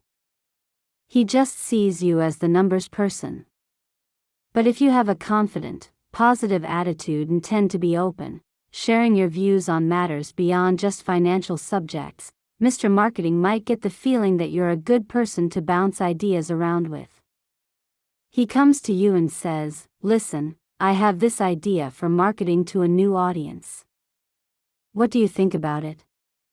You want Mr. Marketing, or anyone else, to feel they can ask you these questions as your contribution increases your value within the company. You start discussing ideas transversal to the company. A small contribution here, a discussion there, gives you a horizontal view across the business. You see the big picture without being deeply involved in all areas. This snowballs and gives you even more useful insights, as you can picture aspects that just can't be seen from an isolated little silo. You make yourself incredibly valuable. So what if it's not your job to do Mr. Marketing's work? I hate when someone says, "Sorry, I can't do that. It's not in my job description," or "That's not my department. I can't help." Someone who sits there and says this does not have a future in my team. If there is stuff to do, we do it. This is how my team adds value to our group and the wider company. We employ a growth mindset. We have confidence we can solve problems. We dig in and do the work, even if it's outside our comfort area. We're willing to grow beyond what we can already do. For myself, my team, and you, growing our skills and knowledge is incredibly valuable. It helps us contribute more to our work, play with challenges outside of work, like helping our kids with their coding homework, and be prepared for changes in work and in life. Yet work, in its current form or however it may change, isn't all about what we do, it's also about who we do it with. We work with others, even when we're alone in an office or working from home. We work with people who have their own emotions, experiences, and ideas. While we can use a growth mindset to broaden our technical skills, we can also use it to improve our personal connections. That's what we'll explore next as we discuss emotional intelligence. Emotional intelligence. The first time a colleague told me he'd taken a full day off work to get his ID card renewed, I thought he was lying. I figured he'd been playing hooky. He probably spent the day at home on the PlayStation or recovering from a very good party the night before. I hadn't been in Angola long at the time. I'm originally from Portugal, and I didn't know much about the ID application process, but I had seen enough of my new country to know it was very different from Europe. Life is not easy in Angola. The Civil War, which ran from 1975 to 2002, destroyed much of the infrastructure, and systems aren't always reliable. Some people have long commutes to work. You could have to get up at 4:30 a.m. to get to work by 8 a.m. You spend the day dealing with stress at the office, hit traffic on the way home, get in around 9 p.m., and find there's no electricity. In some houses, if there's no electricity, there's no water because the water pump won't work. Without power, you also can't turn on the air conditioning, so it's too hot. You're sweating, you can't cook dinner, and you can't take a shower. Some homes have generators to kick in when the power cuts out, but those can also be unreliable, so you spend all your relaxation time fixing generators and water pumps and whatever else goes wrong at home.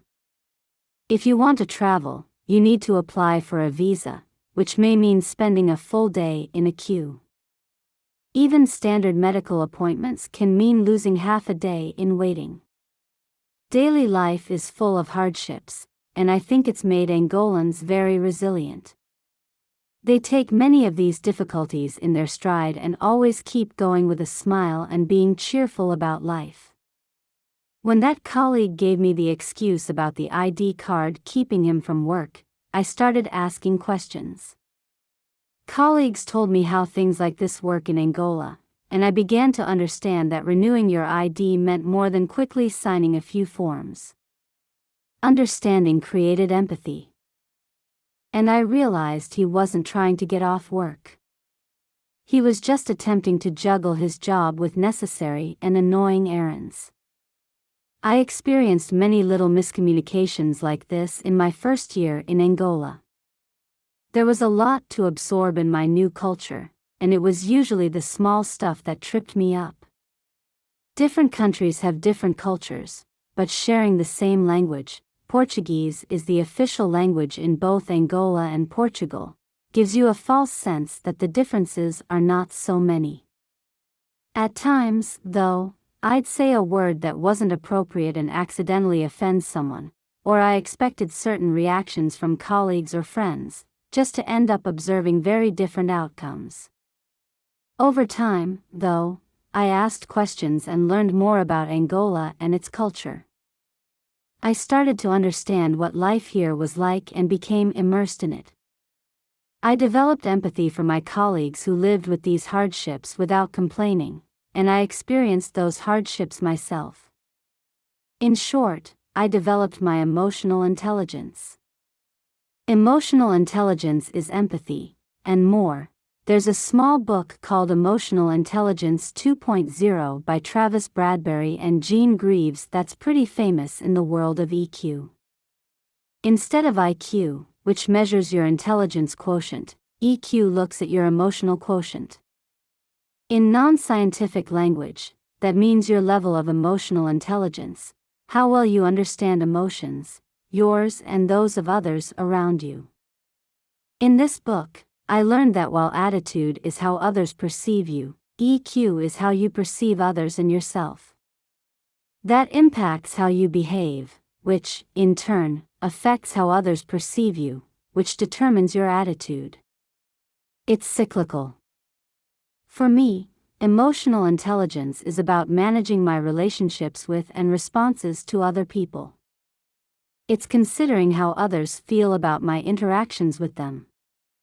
It's not letting stress or frustration take over. I know that when I'm feeling tense, I'm more likely to be blunt just to get things dealt with quickly, but that bluntness doesn't bring out the best in others or reflect well on me. It's recognizing when I'm tired and more likely to speak without thinking, so I can consciously pause and consider what I say before putting it out there. It's not saying the first thing that comes to mind in the heat of an argument. Instead, it's taking time to create rapport and positive connections with people.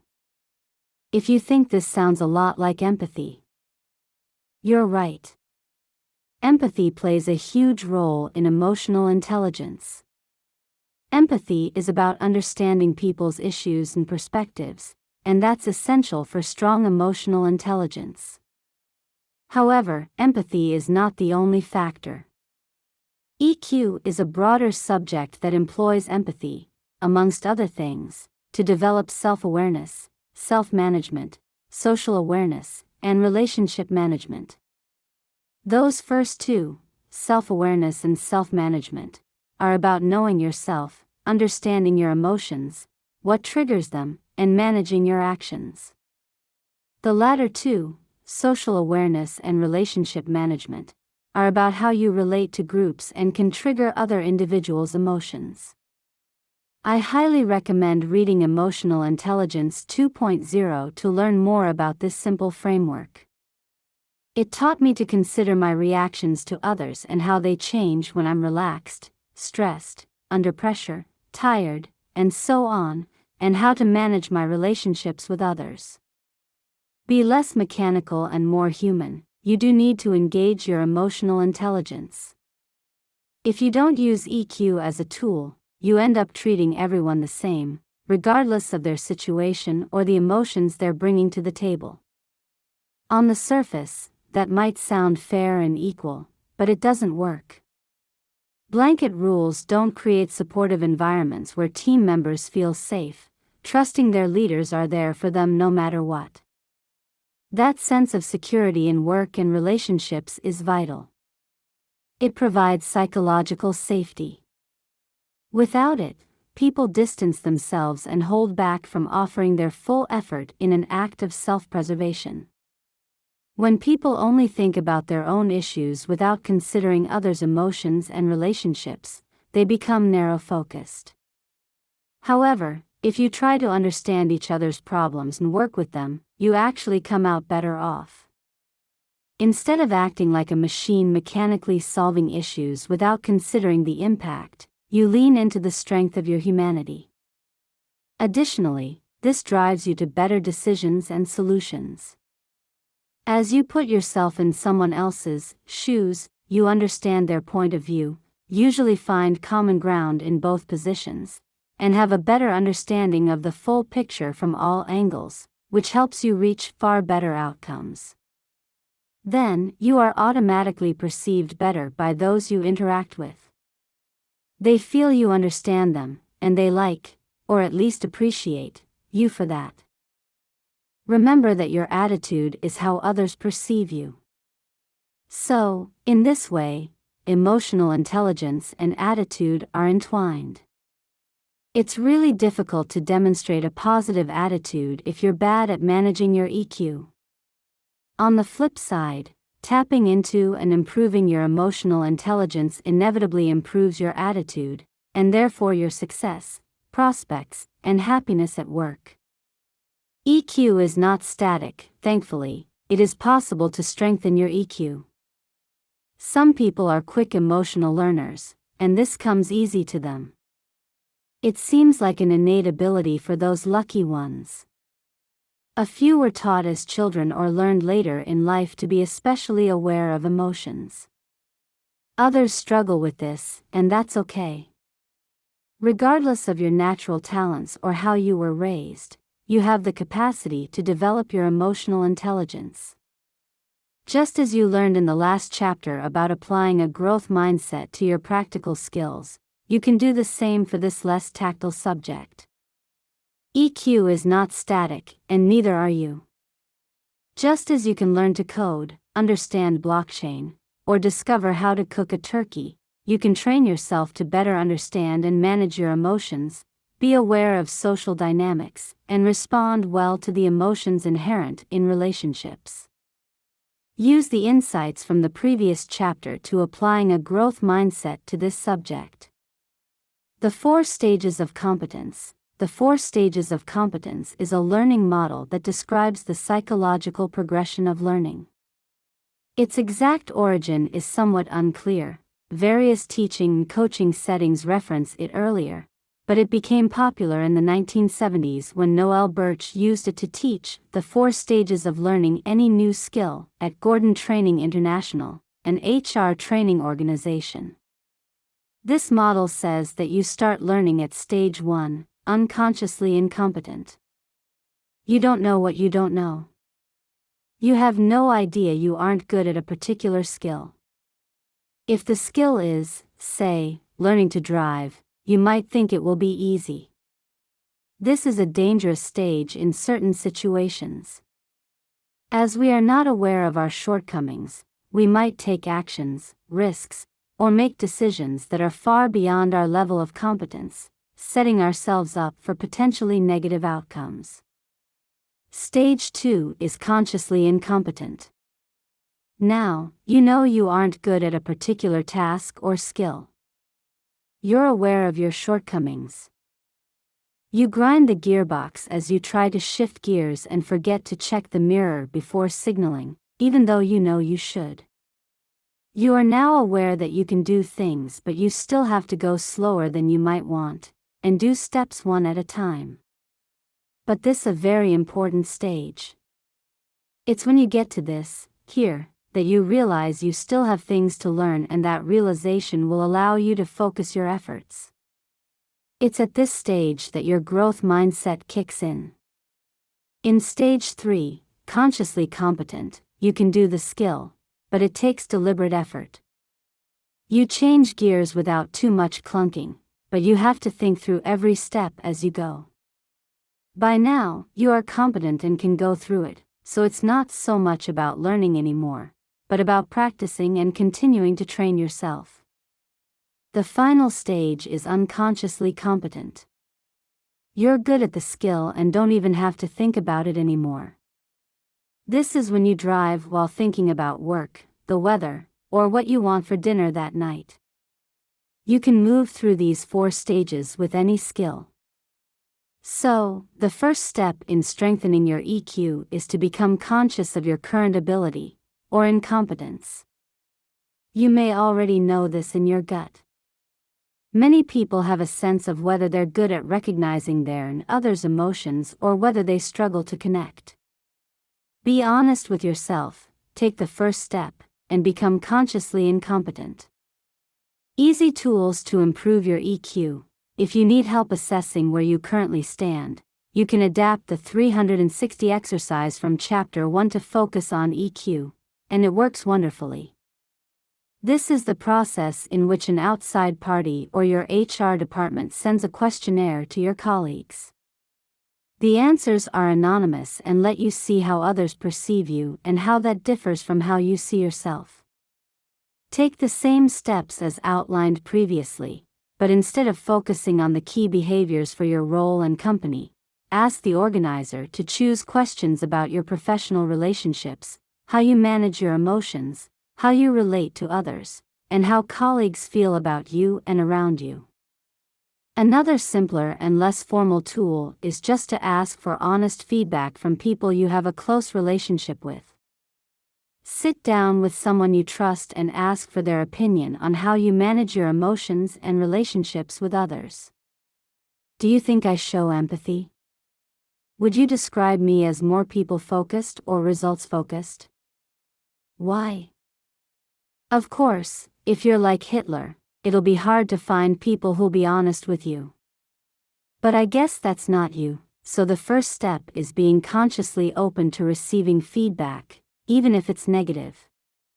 If you are brave and willing to do this, you can find someone, a coach, mentor, line manager, colleague, or friend, who'll be open with you.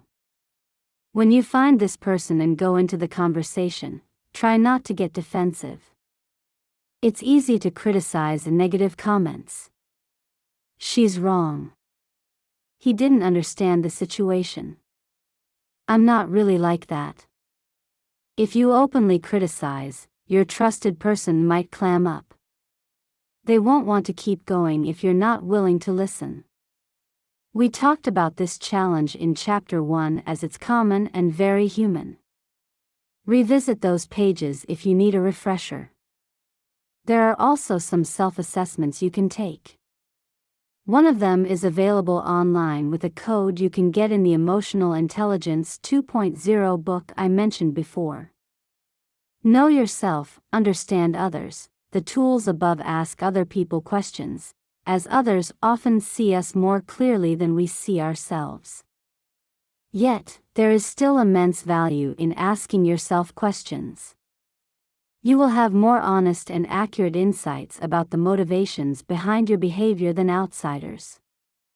Here's a question to demonstrate this. What type of people are you biased against? When I say biased, most people think about groups who have traditionally been marginalized because of their gender, race, sexual orientation, ability, or other factors. That's important to consider. Then, I want you to go further. We can be biased against behaviors. Do you prefer people who go straight to the point and have zero patience for people who take 30 minutes to say 2 sentences? Do you like people who explain everything in detail and get mad when folks can't be bothered to give proper explanations? What kind of people set you off? What messes with your nerves? When we talk about biases, I certainly don't mean to clump racism, for example, in the same category as disliking certain behavior quirks. Discrimination is distinct and unacceptable. I'm talking about biases in a broader sense to draw your attention to the many, many ways our emotional intelligence fluctuates based on who we're working with. We must be aware of our biases, both severe and minor, before we can improve on them. Sometimes this is something as simple as unconsciously preferring to engage or work with people very similar to you. But that will not always be the case, and we need to identify how we can better engage with anybody. Following the example above, you might be the type of person who likes to thoroughly discuss every topic in the agenda, but you may have 1 or 2 team members who prefer to get to the point and ready to take action after just reading the agenda. It's important you understand whether this is an unconscious bias you have, as those team members might set you off or make you lose your temper. Understating this beforehand will help you be better equipped to respond to the situation in a far more constructive manner which doesn't alienating them in the process. To better respond to people who set you off, you need to put yourself in that person's shoes. You need to understand their stresses and frustrations. Say you're in an executive committee meeting. A colleague, who's also in the room, is in an interim role, and you know they're aiming to keep the job long term. As their trial period ends, they're going to be stressed. If their back is against the wall, they won't want to admit if they've done something bad, as the repercussions could easily jeopardize their future job. When you're talking to someone in that position, it will always go better if you understand their stress. Be aware that they may perceive every suggestion you offer as a commentary on their future prospects. They might easily overreact because, as they see it, every move will have far-reaching implications. When you put yourself in their shoes, you can understand the best way to present suggestions or even just to interact with them. Sometimes you won't understand the experience. You might not have been through their situation or even be able to imagine it. But the effort to understand others is always worthwhile. They will notice. They will perceive you as an understanding, empathetic colleague. They'll see you as a more positive, warm, open person. You'll be someone they legitimately want to connect with. Those connections will create more options, opportunities, and reciprocal benefits. Ask questions and create rapport. To go beyond the initial effort, ask questions. Questions help us understand other people better as we learn their biases, triggers, strengths, and challenges. This is easier when you've gone through the process yourself. When you've dug deep and discovered your own degree of emotional intelligence, you can apply your experience to learning about others. It's easier to spot emotions in other people when you've already acknowledged them in yourself. You can ask questions in all sorts of situations, formal and informal. Some examples include, why do you believe that makes a difference? Why is that important to you? What makes you say that? If I were in your shoes, what would I be feeling? Be aware of your own emotions and reactions as you listen. Emotional intelligence is about understanding your own emotions as much as others. But getting a sense of others from these questions will make it easier to manage your relationships with them. With your greater understanding, you can adapt how you speak to people, create stronger rapport, and have more productive conversations. Rapport is the sense of connection you have with someone. It creates stronger relationships that help both parties thrive. Have you ever gone to a dinner party and not known many people, then got chatting with the stranger sitting next to you? By the time you leave, you feel that person could be your new best friend. You don't know why, but there was a click. You connected. You had great rapport. Our subconscious is always looking at people's reactions and reading what our conscious minds don't see, so you can start creating rapport with your unconscious behaviors. It can be established in the way you move, your rhythm when you talk, and things you have in common with others. Sometimes, though, you have to deliberately create rapport. When it doesn't come naturally, but you want the shared benefits of connecting with a specific person, you must work to consciously create connection. You do this by creating a space where people feel positively towards you. It doesn't need to be profound, as even small details create a sense of connection. Say the first time we talk, I ask where you're from, and you tell me your hometown. If I've been there, I mention that, and I tell you about the steakhouse I loved. You know that restaurant, and we agree they cook their ribeyes perfectly. Instantly, there's a warmer feeling between us. Without realizing it, you're more open to me than someone else in the room who has no connection to you. These connections can be anything: supporting the same soccer team, being educated at the same school, and having mutual friends are all common ways of creating rapport. It's small talk, but small talk with purpose. It creates the impression that we are similar and, for better or worse. It's human nature to gravitate towards people who are similar to us. It feels safe. This makes creating rapport an easy trick to improve your perceived attitude while also improving your EQ. You create connection as you learn about the other person and what makes them tick. In one move, you're creating stronger connections and improving your ability to read the other person's emotions. This makes it so much easier to have open conversations. The other person is predisposed to like you and whatever you have to say. They're more likely to accept your ideas and even your bad news. And you can better present your ideas in a way that works for the recipient. People are not the same. When we connect with and understand others, we start to truly appreciate that people are not the same. Nobody is the same. People are not carbon copies of one another. They don't have the same skills, outputs, problems, and issues. They don't put in equal amounts of effort or deal with equal challenges. People are different. Everybody is worthy of empathy, care, and humanity, but everyone is not the same, and they should not be treated the same. I think we are much fairer when we treat people in accordance with their situation. I want to be treated fairly for what I contribute to the world, my work, my family, and friends. When I'm having a hard time, I expect people to treat me in accordance with that, too. And I want to do the same for others. Although I hope it never happens, imagine a close friend of mine suddenly died. I would be devastated.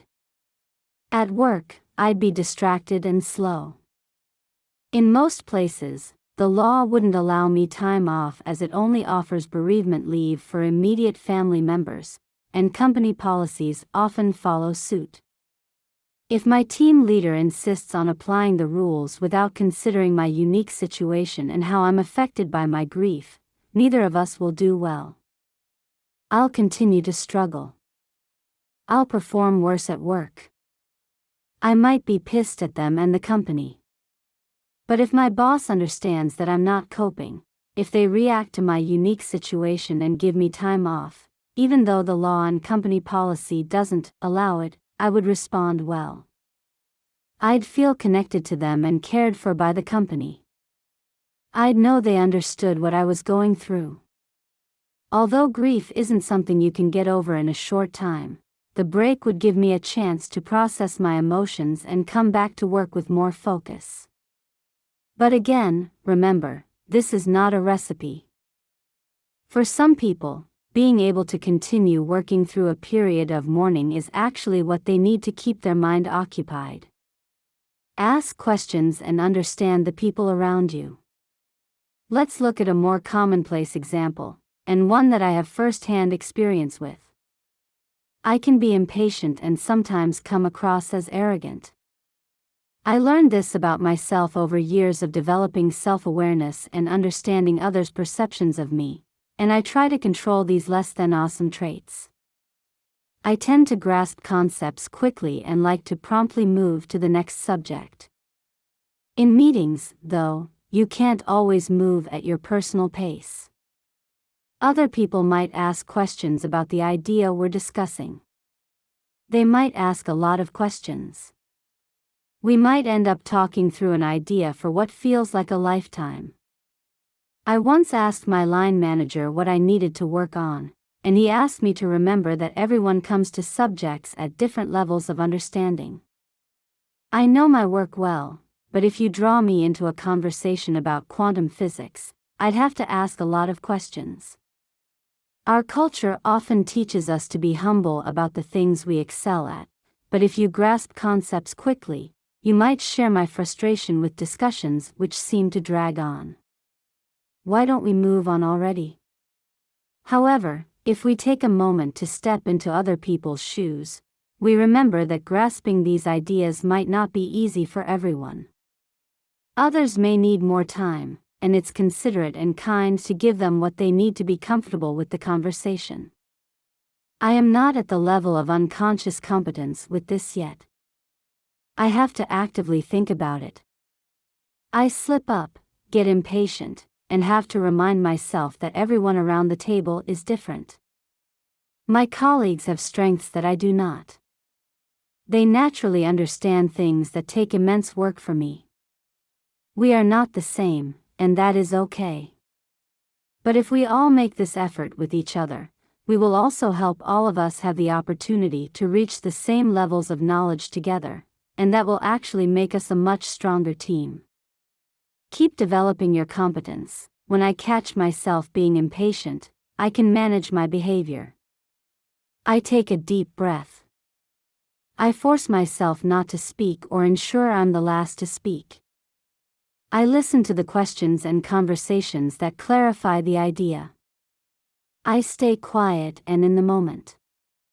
I remember that whoever is running the meeting has responsibility for speeding things up if needed. They are using their skills to manage the discussion.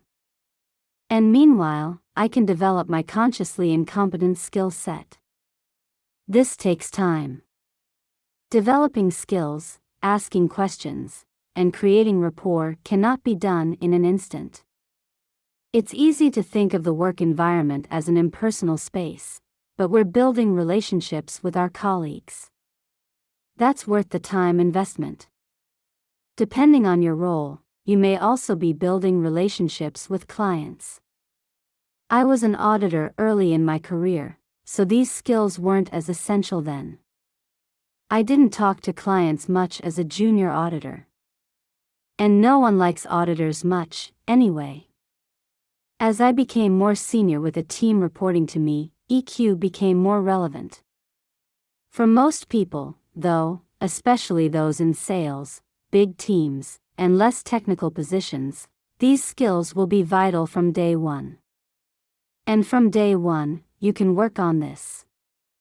No matter where you currently stand, you can climb the stages of awareness and ability to become unconsciously competent. It takes some work, but nothing earth-shattering. Eventually, you won't even have to think about employing your emotional intelligence. It will simply be your normal way of living.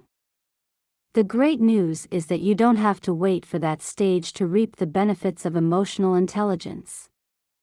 Every step will improve how you are perceived, making this absolutely worthwhile. Adaptability. Back when I was 23 years old, still in my hometown of Lisbon, Portugal, and fresh out of my management degree, I joined an audit firm as a junior auditor. On my first day on the job, this very special lady, who I came to realize was always there to support all of us, welcomed the group of new recruits, There were about 20 of us, all hired after graduation season. She showed us around the company, gave us the general idea of how everything worked, and, at the end of the session, asked, "Who here is willing to work in Angola, Cape Verde, or East Timor?" At first we all kind of looked at each other a bit bewildered, then I remember quickly thinking, why not? I hadn't traveled much at that time. I didn't have a girlfriend, kids, or anything that made traveling for longer periods an issue. So I stuck my hand in the air, and a month or so later, I was in Angola, West Africa. My main job was to audit a bank there. I probably visited 5 or 6 times in 18 months, always for at least 4 weeks, before that bank offered me a fantastic job working directly for them. I thought about it briefly and told them that I already understood the project, given I'd been auditing the bank for a while, but I would like to understand the scope of responsibilities and how we would manage the transition since I had no family, friends, or any support in Angola. After that brief conversation, I immediately said yes. The bank was already well established in the market. They were also one of the biggest banks in the country, and I'd be the head of the accounting and planning department. In Lisbon, it would be years, maybe even close to a decade, before I got an opportunity to manage my own department of 15 people in a company of that size. This opportunity would essentially fast-track my career. Yes, it could go wrong, but I trusted myself and was confident that even if it didn't work, I would gain invaluable experience. Besides, I was young, so I would still have a chance to go back and start over if needed. My friends and family thought I was nuts, though. Angola's more than 20-year civil war had only ended 4 years earlier.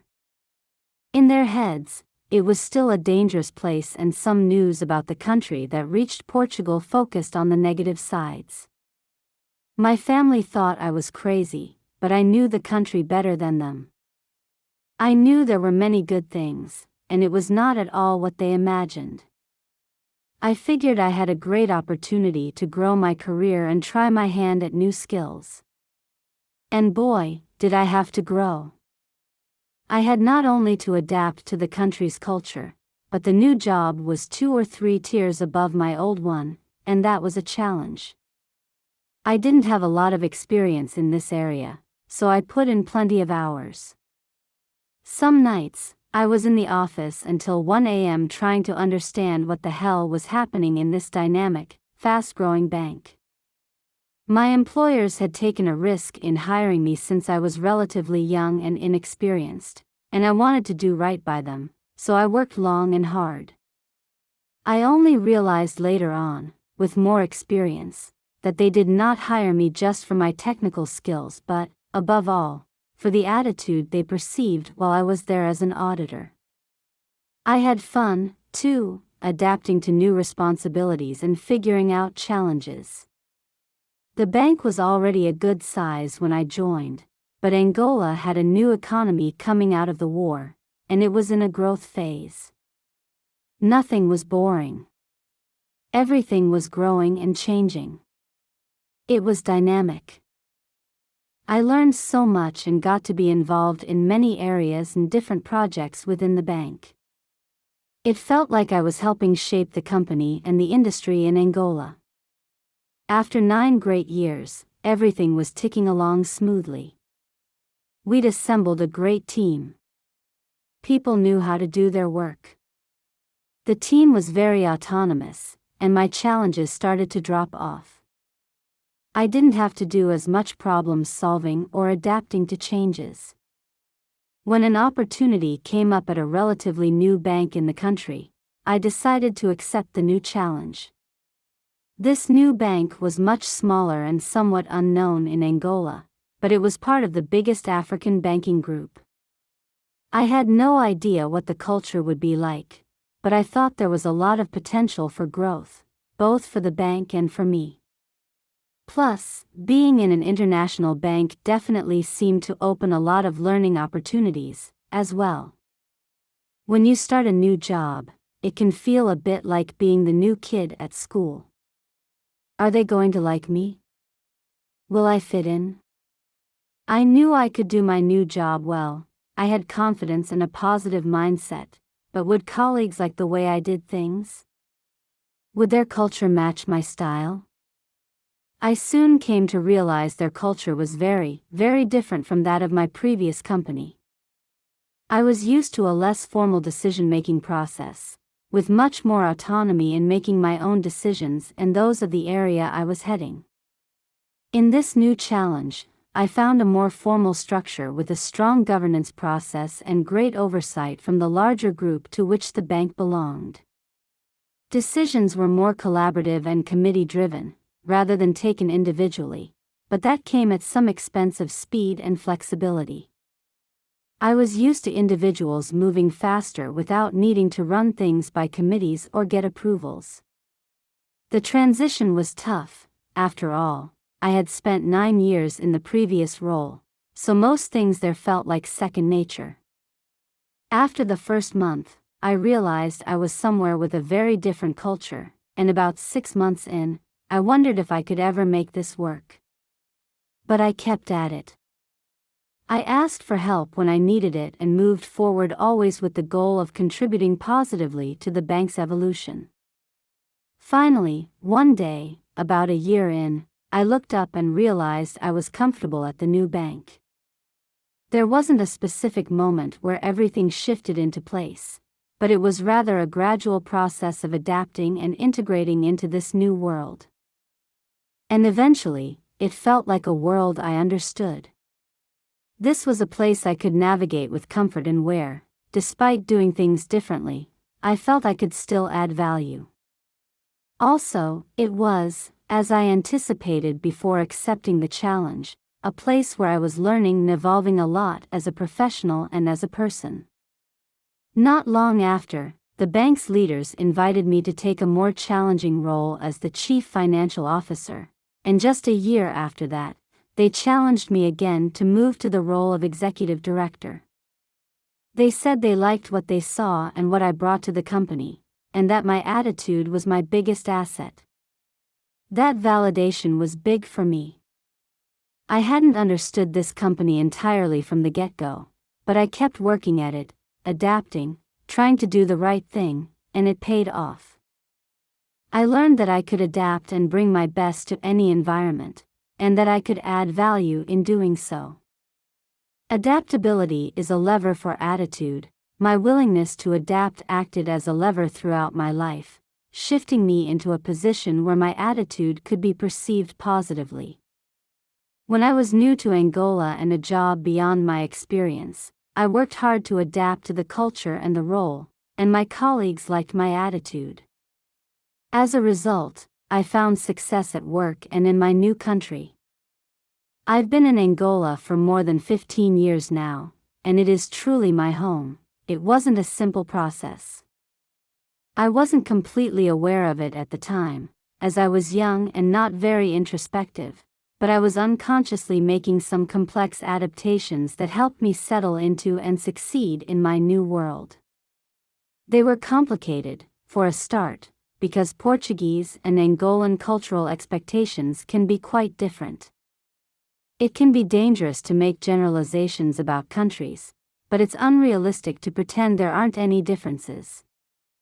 Generally, Portuguese people can be very direct at work, more blunt. As you might imagine, this can lead to massive arguments or sometimes to being perceived as arrogant. You can completely disagree with a colleague, and the discussion can get heated and tough. Then, you'll go out for lunch or dinner, laugh, joke about football together, and get along great. Work arguments don't usually impact personal relationships. We leave disagreements at the office.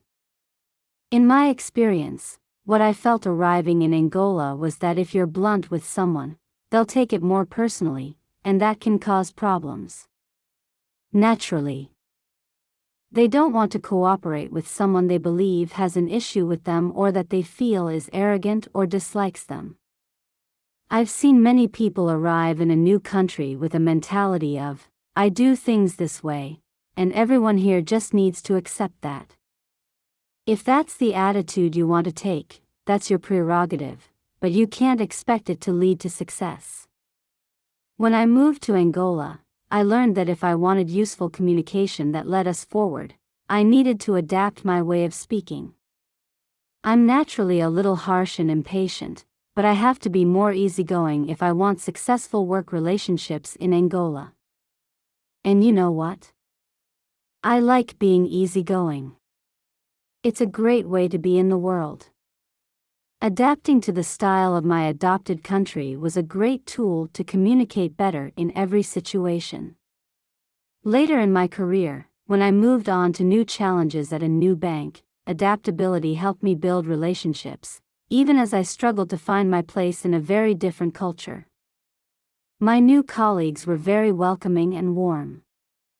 I think they liked my attitude, even if they wondered, at times, why I did things in weird ways, and they were more than willing to work with me. I was able to connect with people, and I genuinely felt like part of the team from a very early stage. Adaptability was key to an attitude that helped me succeed. So, what is adaptability, exactly? It's your capacity to adapt to change. Part of that is a willingness to take risks in jumping into new environments. That could be physical, like moving to a new workplace, or something less tangible, like adapting to a new political climate or by investing in different ways. But your ability to be comfortable with risk is hard to change.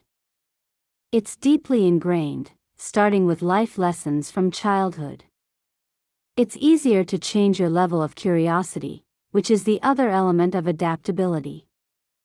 You can approach change, a new location, job, or other situation, with curiosity about what's coming. What will it be like? How can it help you progress? What could you learn? For people who are more risk-averse, I do feel like instead of thinking about the risk, considering the opposite can help put things into perspective. What can I gain and improve in myself by taking this step?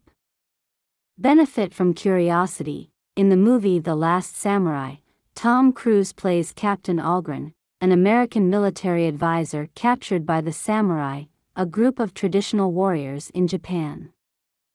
Algren slowly learns the samurai code and adapts to their ways. I won't spoil the plot in case you haven't seen it, but it's pretty cool to see this character learn something new from the samurai culture and use it to finally find peace, the one thing he's missing after witnessing so many war crimes. You might not be on a journey as profound as healing the wounds of war, but I bet you can benefit from change if you're willing to adapt to it. Often, change is seen as a scary word, but when you prove to yourself that you can adapt to change, you feel more positive about future changes and more confident in facing them. A willingness to adapt to change translates to a better attitude. Another small tip that works is replacing the word change with improvements. That way, everything will feel a lot more positive and less daunting. When you don't adapt to change, you don't feel like part of the team. On a global scale, refusing to adapt to a new country's culture likely means you won't stay. You might last 2, 3, 5 years, but at some point, you'll probably return to your original country. I was willing to adapt to Angola, and it became my home. I'm on Team Angola. In the workplace, stubbornly refusing to adapt means you have a mentality of me versus them. You end up with your agenda in conflict with that of the team. You don't fit in. And frankly, that's not very fun. It's not interesting to always be on the outside. You might do okay financially, after all, you're still being paid, but you're not developing fulfilling relationships, you're not collaborating on exciting work, and you're not making friends. Sure, you could say you're not there to make friends, you're there to do the work. But when you're friendly with colleagues, you can do better work. Your professional partnerships are stronger, and together, you make more progress on projects.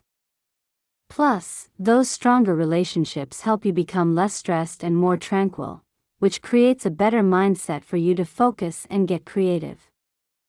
After 30 years of research, Gallup, a well-respected analytics and advice firm, said, "Our research has repeatedly shown a concrete link between having a best friend at work and the amount of effort employees expend in their job. We've consistently found that for women and men, having a best friend at work leads to better performance. Your world will change if you're not planning to move countries or workplaces. You must still be ready to adapt to change as the world is constantly evolving. Right now, we're moving fast in the midst of the fourth industrial revolution. You've probably heard of the first industrial revolution, which came at the beginning of the 19th century. That was when water and steam power began to mechanize the production process. Farmers flocked to the cities to work in factories, and in many places, it was the first significant shift away from an agriculture-based society. A century later, Henry Ford helped bring about the second industrial revolution. In 1913, the famous car maker created an assembly line that could mass-produce an entire car. It was around that time that electricity became commonplace, and mass production of goods really took off.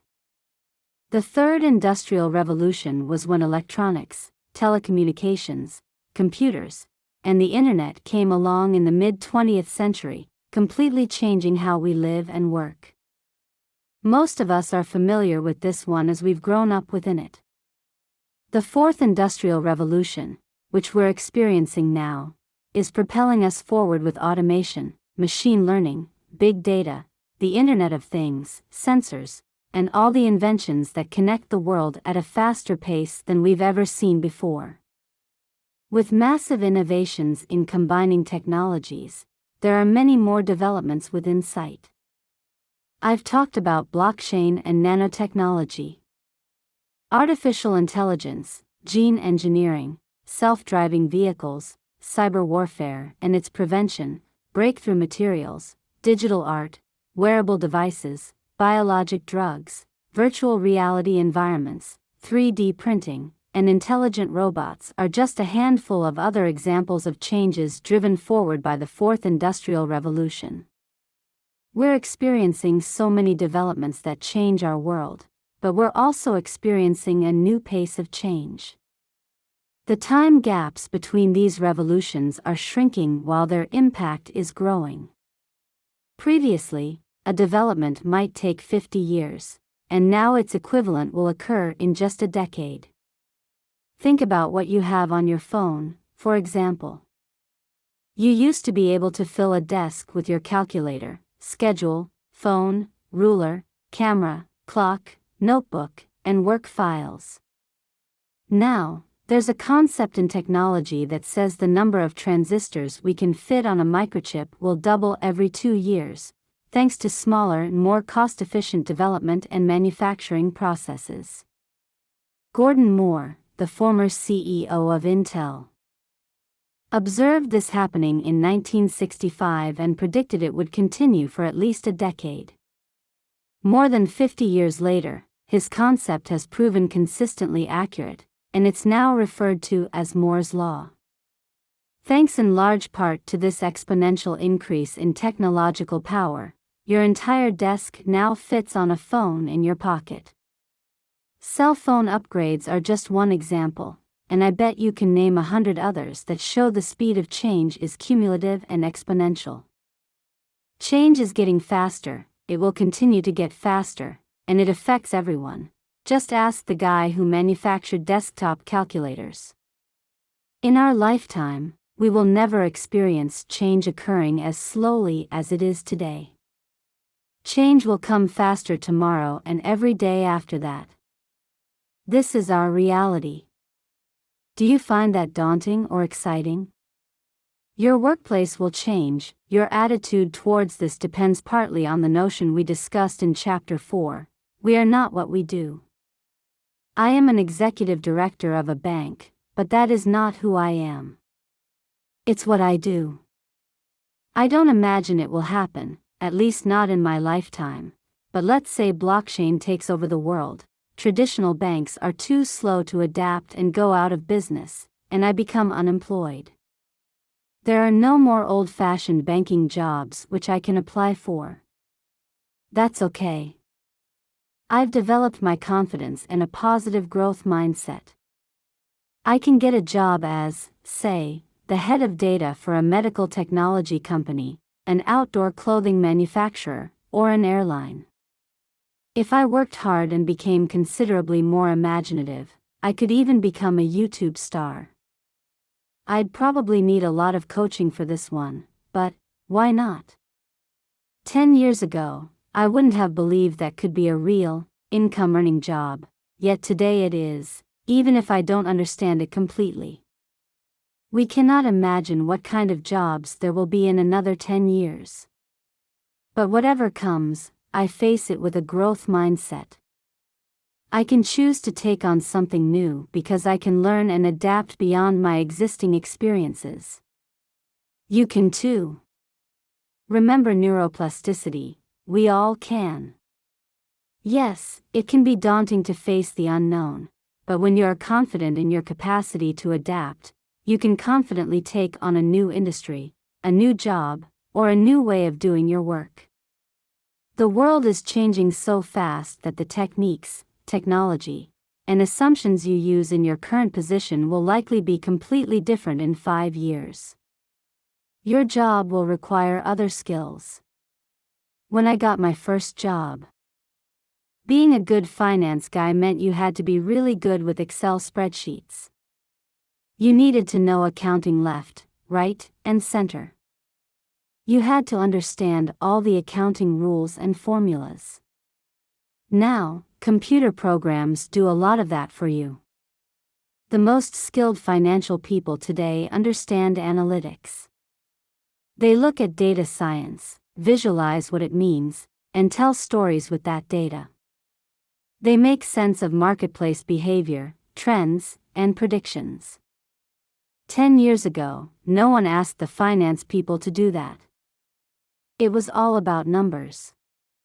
Now, computer programs do debit and credit calculations, and people are there to make sense of the output. I don't know what will happen in another 10 years, but I can confidently say the work will be different again, and substantially so. Anxiety is natural and surmountable, whichever industry you work in. I bet you've seen a similar degree of change. And as we move deeper into the fourth industrial revolution, more is on the way. Change is coming. If that makes you uncomfortable, I understand, and I'm not saying you should, just deal with it. Being asked or forced to change isn't easy. Research proves what many of us have felt: change can create anxiety, especially when it feels like it impacts us personally. One example comes from a paper called When Change Causes Stress: Effects of Self-Control and Change Consequences, written by Barbara Wiss and Ed Slebos, and published in the Journal of Business and Psychology. It says, organizational change can be a major stress factor for employees. Change is more likely to lead to stress when the change has consequences for matters that are central to employees' sense of self, and particularly so when the personal self is salient.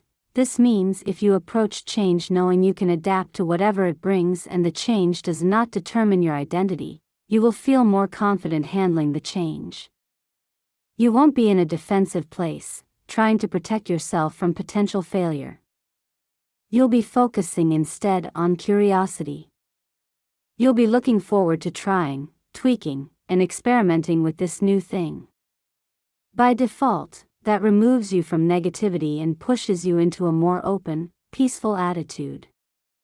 Anxiety is hard to eliminate head-on, but you can shortcut the process by being curious about the possible ways to adapt to your new circumstances. And if you want to go all in, drive the change yourself. Put yourself in the driver's seat and decide what comes next. Like the famous management consultant Peter Drucker said, the most effective way to manage change is to create it. The move must be deliberate. As with the other concepts we've discussed in this book, fostering a sense of adaptability requires intentional action. Nothing changes if you don't. The no is guaranteed. It's like when you see a cute guy or girl on the other side of the bar and want to ask them out. If you don't, you definitely won't get a date. If you do, there's a 50-50 chance you'll be buying them dinner on Saturday night. I know which odds I prefer. We often don't take action out of self-preservation. We don't want to fail, so we don't do anything. But as we've seen, the world is changing, with or without our participation. Is it a risk to try adapting to something new? Yes. But it's less risky than staying static in a fast-changing world. You can grow your confidence by practicing adaptability. Get curious about new opportunities. Take on a new project. Choose challenges over comfort, flex your adaptability muscles, and see what happens. Even if it feels tough, you are resilient enough to handle it. And that's what we'll talk about next. Resilience. In professional basketball, a very good three-point shooter will miss almost 6 shots out of every 10. Three-point shooters are the players relied upon to score, you guessed it, 3 points by getting a field goal from beyond the arc line around a basket. Some players, like Steph Curry or Ray Allen, are actually recruited to teams because of their ability to pull off these game-changing shots. These two are the current top players in the NBA all-time three-point shots made records. They and other three-point shooters are paid significant salaries thanks, in part, to their extraordinary focus on this single shot. And yet, they only succeed in scoring around 40% of the time. This is a low number, but not because they're bad players, they're the best in the world. It's just the nature of the game. The shots are hard. Not everyone can make them, and those that can only manage it around 4 times out of 10. So, what does a 3-shooter do when he misses? He tries again. And again, and again, and again. For him, missing is part of the process. He doesn't shoot, miss, and decide he's not cut out for the game. No, he knows that missing the first doesn't mean he'll miss them all, and he tries again. That is resilience in action. Resilience is the ability to keep going, even when you feel like you've failed, or things haven't gone your way, or you missed the last 6 shots. Resilience is refusing to give up. It's persevering until you achieve your goal, whether that's winning a game, climbing Mount Everest, cooking the perfect roast turkey, getting that promotion, or feeling like you're making a difference in the world. We all like stories of people who overcame hardships and refused to quit at the first sign of struggle. We're inspired by paraplegics who climb Everest and people who fight their way out of poverty, get an education, and give back to their community. Those are the folks we want to work with. However, most of us, me included, are unlikely to accomplish such incredible feats, and that's okay. We don't need to scale mountains or be heroes, but if we want others to enjoy working with us, we need to harness the same resilient attitude. Good things require effort.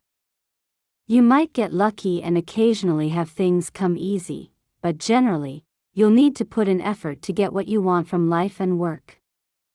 Effort inherently carries the risk of failure. It means pushing up against difficulties. Sometimes, people encounter a challenge and think it's a sign they should quit. But challenges are part of the process, just like missing is an inevitable part of basketball. Like all the skills we've discussed in this book, you can cultivate resilience. Doing so will help you continue to play the game, even after a missed shot. Since you can't win if you quit, this is vital.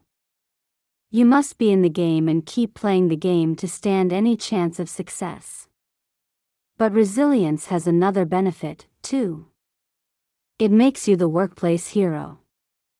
Just as we all love success stories of those who've overcome adversity, people love working with anyone who shows resiliency. The problem with learning to be resilient is that it requires you to face risks. How can you keep going after failure if you never risk failing? And how can you adapt to change, as we talked about in the previous chapter, if you can't stand the risk involved in changing?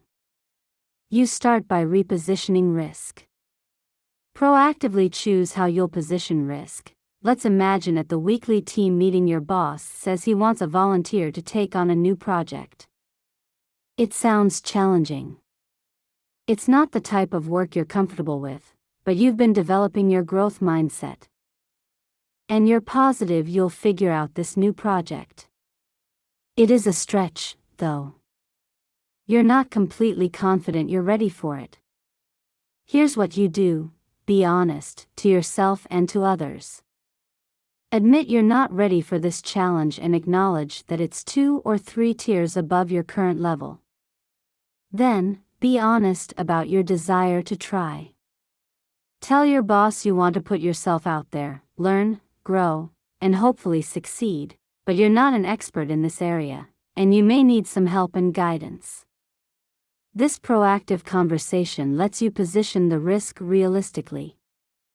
You, your boss, and your team can then effectively assess the risk and make an appropriate decision. They might give the assignment to a more experienced colleague. That could happen, especially if it's seen as a do-or-die project.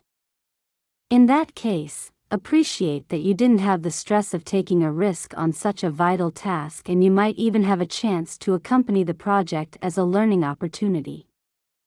Then, take another shot next time there's an opportunity. However, you might be assigned the project and get the support necessary to increase your chances of success.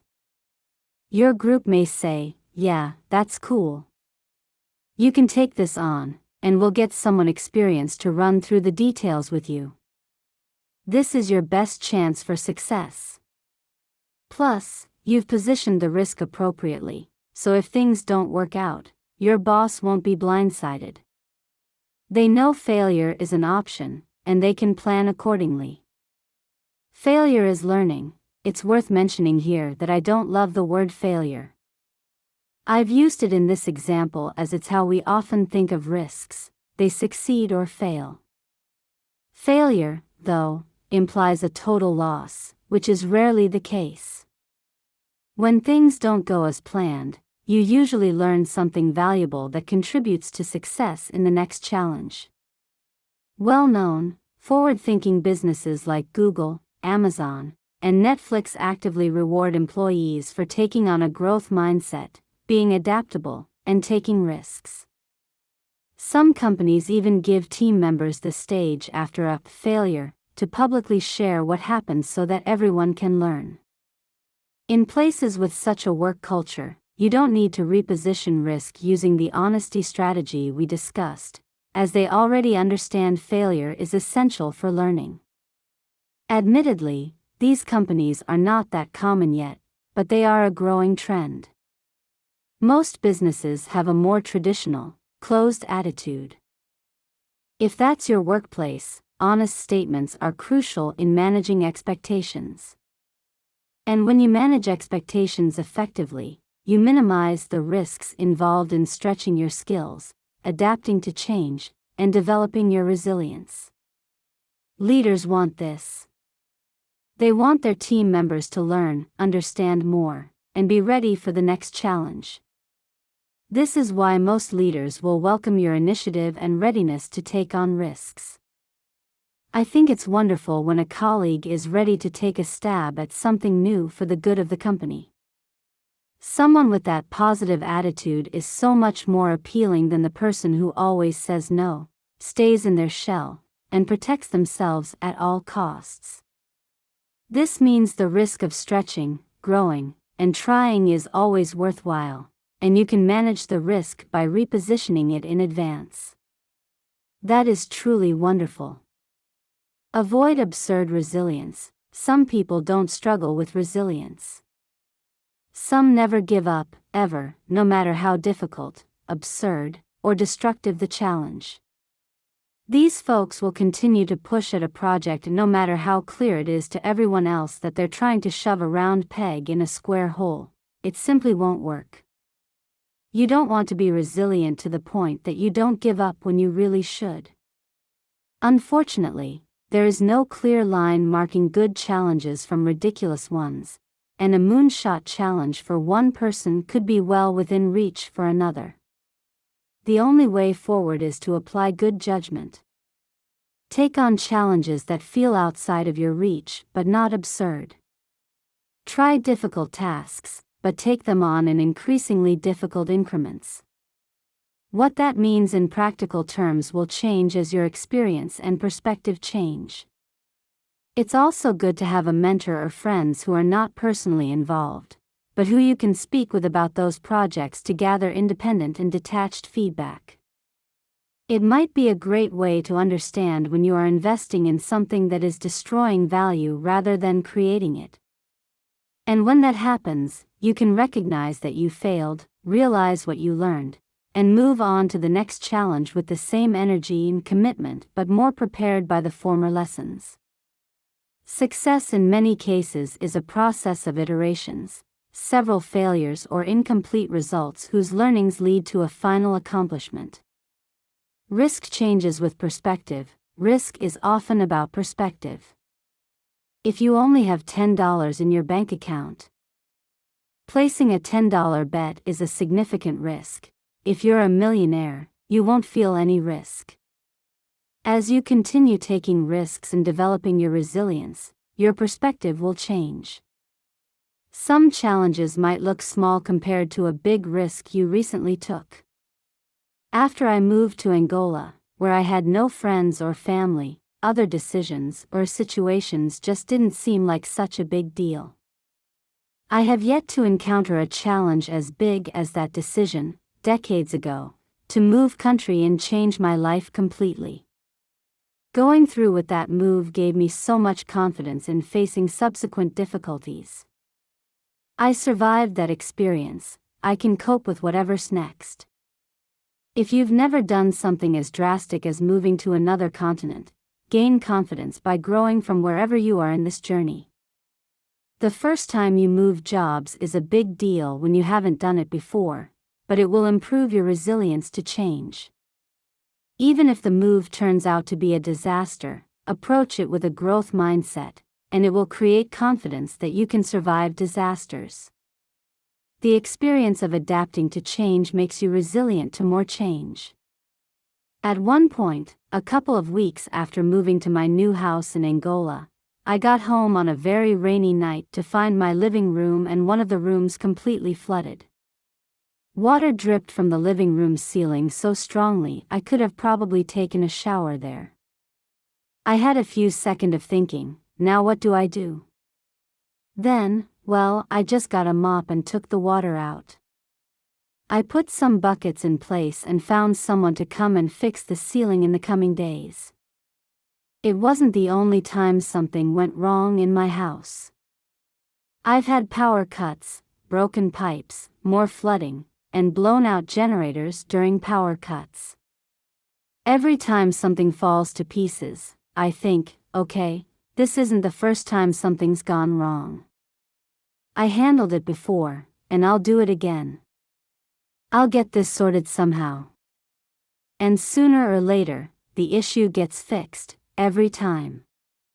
That small dollop of confidence massively reduces the stress involved. Of course, I don't love it when something breaks in my house, but it's never been as stressful as that first time because I know it will eventually work out.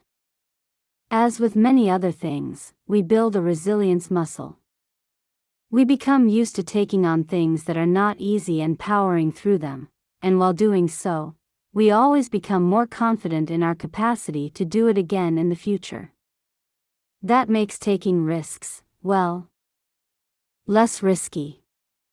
It builds confidence and reinforces a positive mindset. Be like an icebreaker. When you're in your backyard shooting some hoops, and you shoot and miss, you can have another go right away, assuming your friends are willing to share the ball. In a competitive game, you've missed that play, but there's likely to be another chance before the final whistle.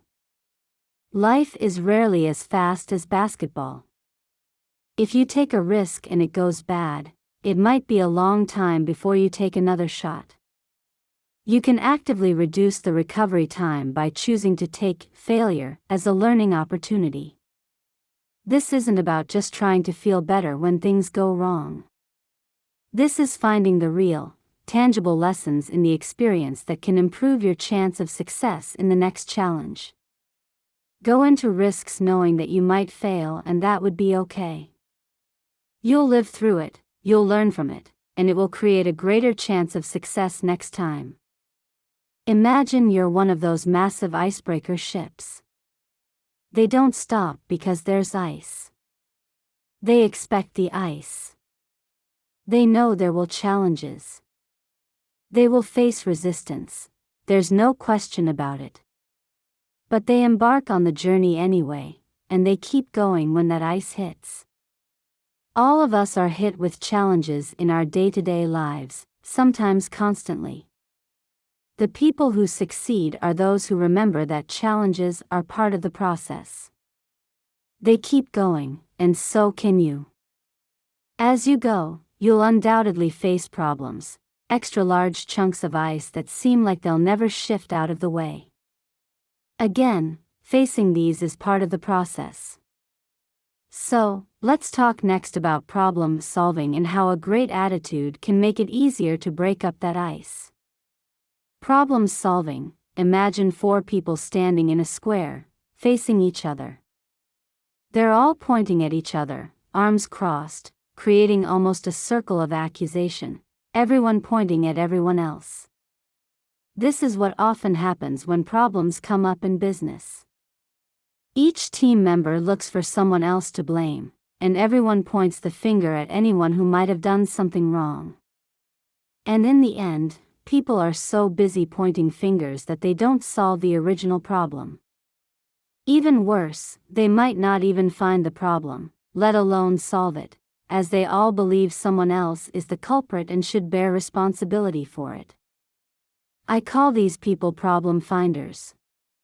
You might have seen them in your workplace, or even been one yourself on occasion. When issues arise, problem finders focus on discovering what went wrong, who's to blame, and how everyone else's faults contributed. They're quick to point out every little thing that went wrong.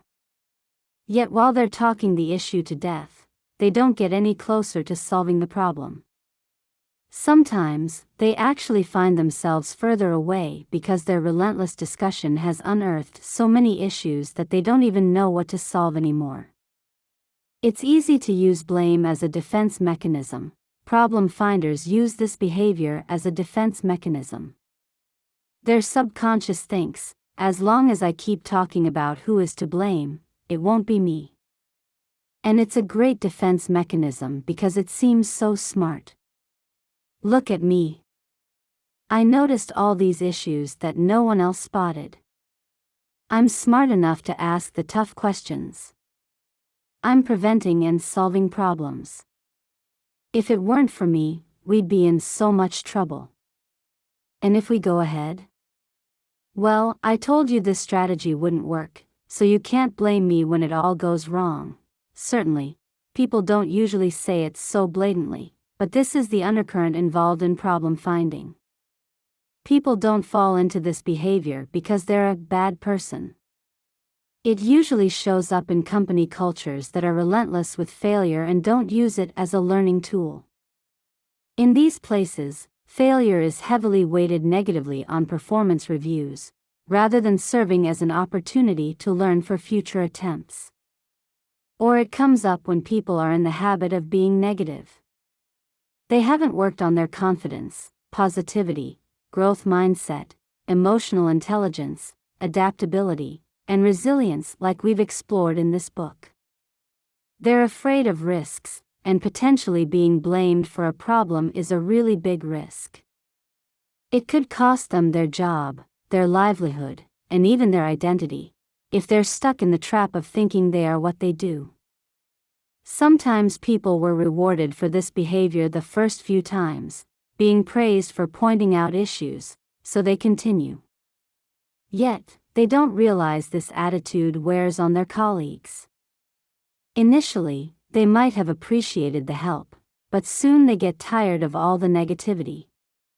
By that time, though, the problem finder has created a habit for themselves.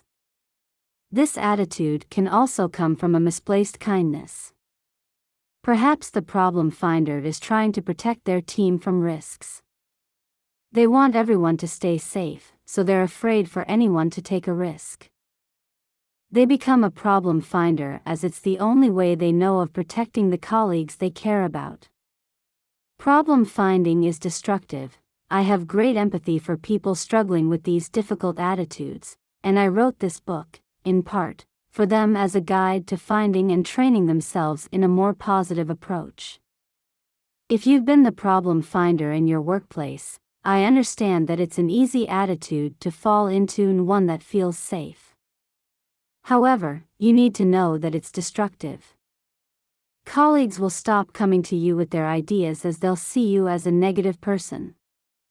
You might think you're being helpful and finding possible pitfalls, but they'll perceive you as someone who always shoots down suggestions. They'll get irritated with your lack of enthusiasm, so they'll instead go to someone who'll share their excitement over the new project.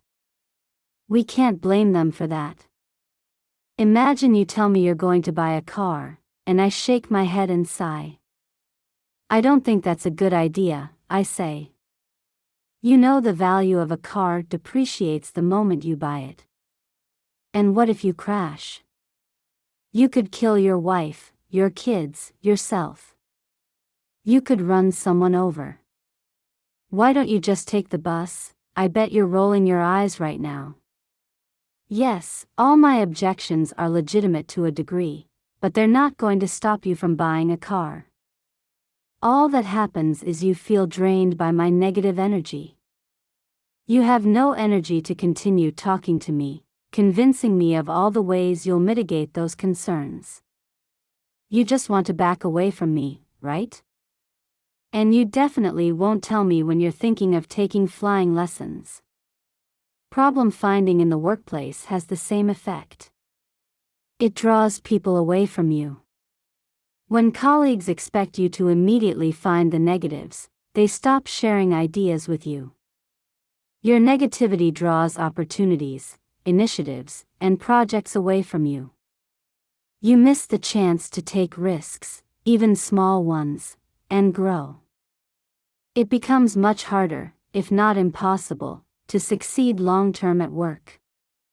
Pointing blame amplifies issues. Your attitude can amplify this effect by making people want to point the finger back at you. Remember the 4 people all pointing at each other? This is what naturally happens in most workplaces. One person starts pointing out blame, and the others point it right back. As the blame gets thrown around, it escalates as people subconsciously pile on to make the others blame worse than what's been thrown at them. The manager comes to Jane and says, "Why did you do that? It created this big problem." Jane says, No, it wasn't my fault, because the marketing team? They were the ones who sent me those incorrect stats. So now there's the initial problem plus incorrect information.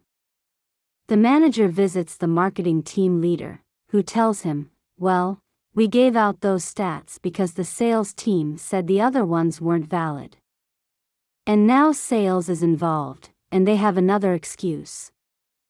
All this redirecting and snowballing of the issues takes up a crazy amount of time, too.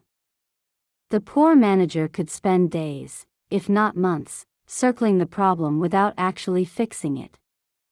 He could analyze a million small problems that led to the big mistake, and sure, that's useful research to a point, but wouldn't the company have been better served if he'd spent about an hour meeting with all the teams involved in that process, stating that they had an issue with this process, and asking everybody to provide ideas on how to make it better and guarantee it won't happen again. If there is no mention of blame or guilt, just of gathering people to contribute ideas on improvements, is that not a much more positive attitude towards the problem? Will it not end up arriving at a better result? And won't all involved feel better at the end?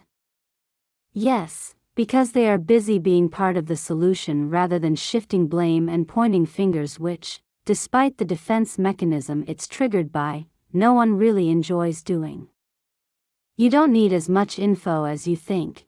People tend to discuss an issue to death under the excuse of gathering information. Because how can you fix a problem you don't understand, right?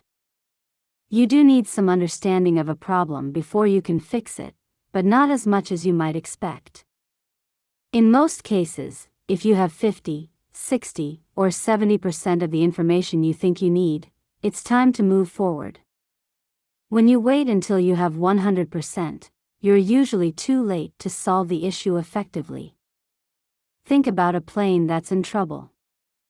The cockpit suddenly fills with alert sirens and flashing lights. The aircraft is losing altitude, fast.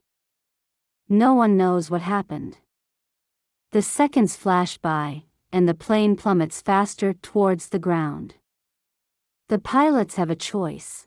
They can pull out their big, hefty handbook with all the possible solutions and iterations they need to go through and try to establish what went wrong, or they can read just the main possible causes, grab the joystick, use experience and action, and force the plane into a controlled landing. The first option might help them feel 100% assured of what the problem is, assuming it had occurred previously and was known, but they might take too long to go through all the possible causes, and then it's too late to act, in which case, it won't stop them from crashing. The second option means the pilots must act without all the information, which isn't easy, but may prove much more effective. They save the day. And they leave the hunt for 100% of the information, discussion, and blame to the review committee, who will gather months after the immediate crisis has been averted. Your challenges might not be as immediate or life-threatening as a malfunctioning plane, but you'll still benefit from solving the problem instead of simply finding it. Take action. Problem solvers take action, even before they have all the information.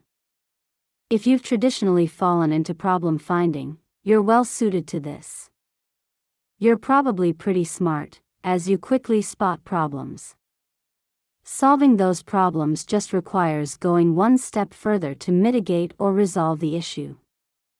Use the tools you've learned in this book to adapt to the issues at hand, face the risk of suggesting new things with resilience, and feel positive about reaching a solution. Purposefully push yourself beyond the comfortable place of pointing out problems, and start pointing out potential solutions. Often, everyone expects someone else to take action, and this becomes a problem. The great news is that simply taking action is enough to break the rut. The action doesn't even need to be right. The entire resolution is rarely placed on one person's shoulders, so you don't need to fix everything alone. You can offer help, suggest solutions, and throw ideas around. Get curious, explore ideas, and experiment. Trust in the process, and keep going, even when it feels like nothing will work. Imagine you're trying to solve a puzzle. It doesn't matter who cut the picture into pieces, you can still shuffle the pieces around, turning them again and again until they slot into place, and you fix the image. Maybe your idea will be the one that fixes everything. Or perhaps it'll trigger a colleague to remember something from another project that can be applied to this one, and that will be your saving grace.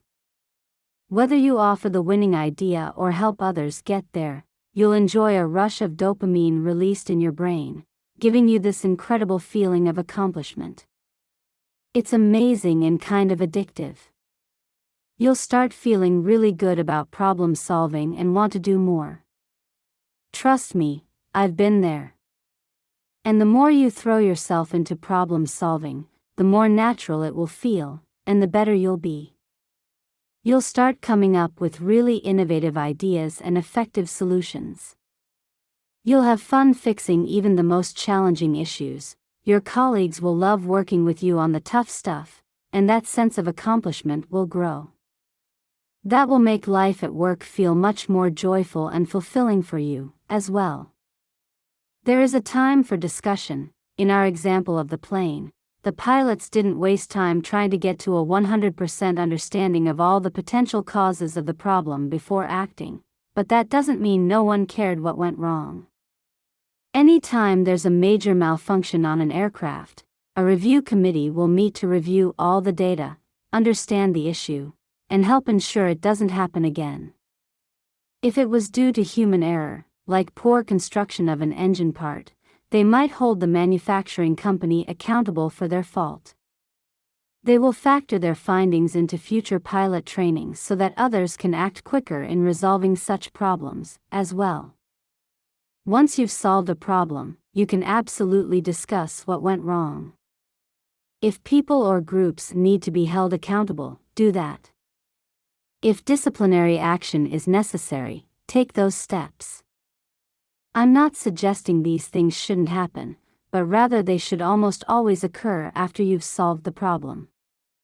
There might be rare instances where more urgent disciplinary action is required. Fraud, theft, or endangerment situations come to mind, but these are not common. For most business challenges, you should focus on problem solving first, as it resolves issues around client experience, reducing risks, efficiency gains, and so on. Then you can delve into the details of the problem and understanding how to deal with cases of real human error or misbehavior. If you work for an app development company putting gaming apps out to the market and your latest app gets negative customer feedback, don't just focus on the problems. Understand the negative feedback enough to take action. Get clear on what the customers don't like, but don't sit around dissecting who is to blame for those features. That can wait. Customers just want to use the app in a seamless and efficient manner.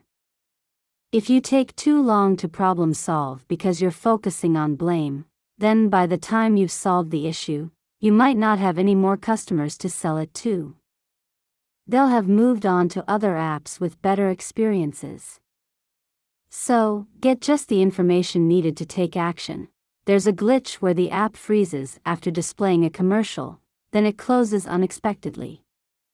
At this stage, it doesn't matter who wrote the code. It doesn't matter which group designed the app or the way commercials integrate with the game. You just need the glitch fixed. So, take action, rewrite the faulty code, and get the new version out into the market as quickly as possible. Then, you can talk over who wrote the original code and why they messed up.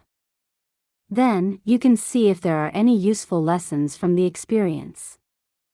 Perhaps the coder made a mistake because they were exhausted, they have too much work on their plate and need more people on their team. Maybe they weren't very skilled because the manager didn't have a large enough hiring budget to get more experienced staff. Or perhaps they just didn't care and purposefully sabotaged the project, so you need to fire them. There are probably other aspects you could get curious about, bringing more insights into future projects. That really would be useful, just not when you're trying to slow the tide of negative customer experiences and bad reviews in the App Store. Realize the problem, solve the problem, then learn from the problem, in that order. Problem solvers are engaged, positive, and valuable. People will look at you very differently when you become a problem solver. They'll come to you for ideas and even seek you out from other departments, asking if you have a few minutes to bounce ideas around. That's great for you because you'll end up knowing a lot of what's going on in the company. You'll be more engaged with other teams and, even if you're not involved in the execution of their ideas, you'll have a great overview of what's happening. Then, when those ideas come up in a meeting, you'll already know what it's all about. You'll feel part of the project and able to add more value to the discussion. It has another important benefit in that you are now getting involved in different ideas and helping finding solutions to many different issues. You colleagues will stop thinking of you as just Henry the guy from sales, who they only talk to about sales issues, but as Henry the guy who always has really nice ideas for me. That will also help you detach what you do from who you are, because you end up doing many different things. So, this had the bonus of helping with your adaptation, as well. You might worry it'll take a lot of time to solve everyone's problems. When will you find time to do your own job? That's why we partner this behavior with managing expectations, as we'll talk about in the next chapter. When you effectively manage others' expectations, you can set the boundaries. You can help others and earn an excellent reputation without sacrificing your time and energy. As with everything we've discussed in these pages, this doesn't just fall into place. You have to be purposeful in this. So, let's dig into how we can deliberately manage expectations. Managing expectations. Here's a small tip for you to use when starting a new job or working with different people in your company. Underpromise. Seriously. Underpromise, then overdeliver. I'm not talking about underpromising in the sense that you refuse to do the tasks required of you. You're expected to do your job, and you need to deliver on that work. I'm talking, most of all, about deadlines. Deadlines make the business world go round. I'll do this for you tomorrow. We need that report by Wednesday. How quickly can you get this done? Sometimes it feels like all people do is set and ask for deadlines. Now, at your new job, if you tell your new boss you'll get the report done by tomorrow, they will believe you'll get the report done by tomorrow. But what happens if you start pulling together the numbers, realize it's a lot more work than you anticipated, and end up taking 3 days to get the report on your boss's desk? They won't be impressed. The first time, they might give you the benefit of the doubt, but I bet they'll be a bit wary about assigning your second project. If this happens regularly, your boss will perceive you as someone who doesn't keep their word. They won't believe you'll do what you promise. They probably won't keep asking what went wrong or if you're okay. They'll just assume you're unprofessional and don't care about the work. That's a bad place to be. That is a ruined reputation. Underpromising and overdelivering is an easy, low-risk way to ensure you don't get caught in the trap of missing deadlines and creating a bad perception of yourself. Even if you have fallen into this trap in the past, this trick works fast, so you can immediately feel the effect of people perceiving you better.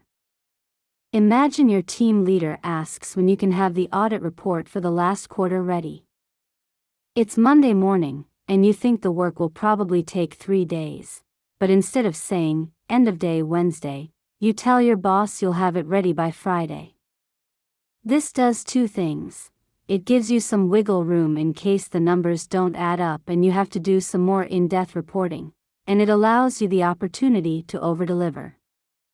When the audit report comes together smoothly, and you email the document over on Wednesday, your team leader will be impressed.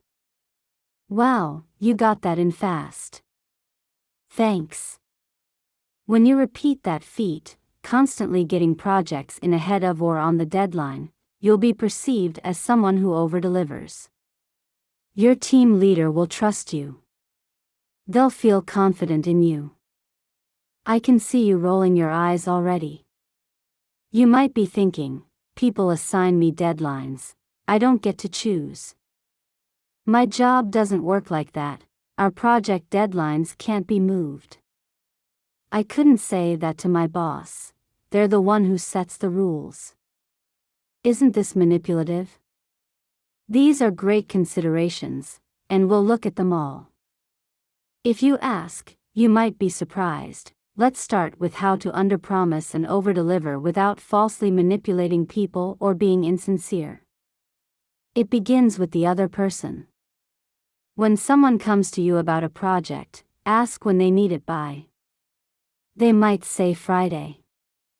Then, consider if you honestly can get it done by then. Perhaps you think, okay, if I really apply myself, I could probably get it done by then. That might sound reasonable in your head, but it's a big if. What if something comes up that prevents you from putting in so many hours on this project? What if this work takes longer than you thought? What if you don't have all the information you need? What if you get sick, or you have to pick your kid up from school early? Underpromise and overdeliver. Say you can get the project to them by Monday morning at the latest. Assign yourself a few extra days, or whatever feels appropriate for the project's size, scope, and importance, to give you a little breathing space for all the what-ifs. If you think a task will take 3 days, give it a week. You can get creative, too. Perhaps you offer to deliver parts 1 and 2 of the project by the requested deadline, but say you'll need an extra few days for part 3. Then, if you can overdeliver by finishing early, you create an image of someone who exceeds expectations, but if it takes you the full week, you're okay. You're not disappointing anyone or making yourself look bad. Remember, the person assigning the project does have the opportunity to push back. It's not like you're being a dictator in announcing your deadlines. At least, I hope you're not. You're having a conversation, and the other person can, and might, say that no, Monday isn't okay. They really do need the project in their hands by Friday. That's good information, and now you can shuffle your priorities around to meet the new challenge. However, I think you'll be surprised how often a colleague or leader will say, "Sure, Monday's great. Thanks." That being said, there are several situations where deadlines are non-negotiable, in which case this technique is not applicable. This tip, like many others in the book, require good and sound judgment in applying them to the case at hand. EQ will help you determine when to ask, what about when you can't underpromise? When Friday really is the deadline, and Monday just won't do?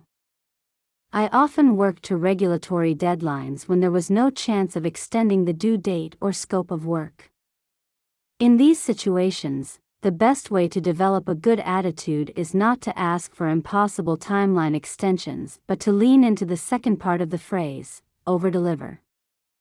We'll talk more about what that looks like in the next chapter when we discuss excellence, but for now, I want to help you understand when underpromising is appropriate because it can be tricky. Let's start by being very clear. It does not mean you can promise to deliver less than you're supposed to. If a golf hole is par 4, and for my non-golfing friends, that means you're expected to finish that hole in 4 shots, then you don't always aim for par 5. No, you try your best to achieve what's expected. We're not underpromising when it comes to showing up and doing quality work. We always want to deliver quality. This is about timelines. Underpromising on delivery dates works great in environments where there isn't too much pressure on deadlines. Anytime a due date is not critical, I want you to test this idea. Instead of nodding along and immediately accepting whatever deadline is assigned, how would a conversation go? What would happen if you asked for a few more days? Try it out, experiment, and see. Use your emotional intelligence, EQ, to understand when you can play with underpromising and overdelivering. You might remember we talked about this in Chapter 5. EQ includes self-awareness and self-management, which, in this situation, covers your ability to know what you're capable of achieving in a particular time frame. It also includes the more outward-looking traits of social awareness and relationship management. This is where you tap what other people really need when they're asking for this project. Yes, they want that particular piece of work, but perhaps they also need to prove their competence to their boss or get the okay from an approvals board to try a risky but exciting new strategy. When you can see the social dynamics at play, you can choose how to respond. The new executive board has been slashing jobs left, right, and center. I think my boss is worried she'll be next. I'm not going to ask for a few extra days on this task. I'll just get it in fast, so she can forward it to the executive board and prove our department's worth. Or, the sales team thinks the world revolves around them. It'll probably upset them if I say I need a few more days, but it'll be worth it to save my sanity. I can't keep dropping my workload every time they ask for something. Businesses aren't machines. They're made of people with emotions, social dynamics, and relationships, both good and bad. Take a few moments to think about these elements so that you can decide the best way to underpromise and overdeliver. Also remember that things rarely go according to plan, so if you give someone a deadline based on the best-case scenario, you are most likely setting yourself up to deliver late against the expectation you created yourself. And that image you are forming is important, so consider all these factors when compromising on dates. In some cases, you will carve out 1 or 2 days in the deadline, and, as often happens, problems arise, an emergency kicks in, and you end up delivering exactly on the date you agreed, and that is great. Sure, you did not overdeliver.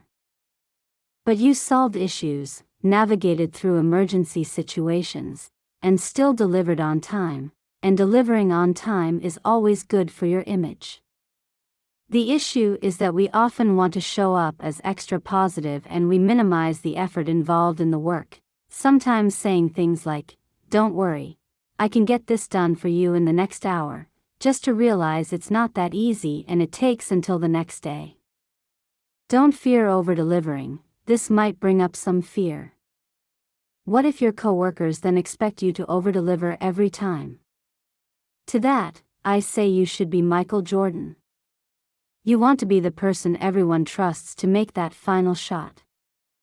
There was a lot of responsibility on MJ's shoulders as his teammates looked at him to perform when it mattered. You might not like the idea of so much pressure. I mean, what if you miss? MJ famously said, 26 times I've been trusted to take the game-winning shot and missed. I've failed over and over and over again in my life. And that is why I succeed, and he did fail, plenty. According to StadiumTalk.com, he ranks as number 7 in basketball's most missed shots of all time, missing 12,354 attempts in his career. Yet he's still one of the greatest players ever because he kept getting back into the game. He showed the resilience we talked about in Chapter 7. Wouldn't you rather be in the game than sitting on the sidelines? Yes, you might miss, but you're building your resilience, and you can handle it. And what if you don't miss? Set fear aside and allow yourself to be the one that always over-delivers. That is a tremendously positive image to have in the business world. Use the opportunity to add value. I'm not telling you to be MJ because he's famous. It's not about being the star, but about consistently adding value. MJ missed shots but kept contributing to the team's efforts. In the second half of his career, he started taking fewer shots and instead worked with his team more.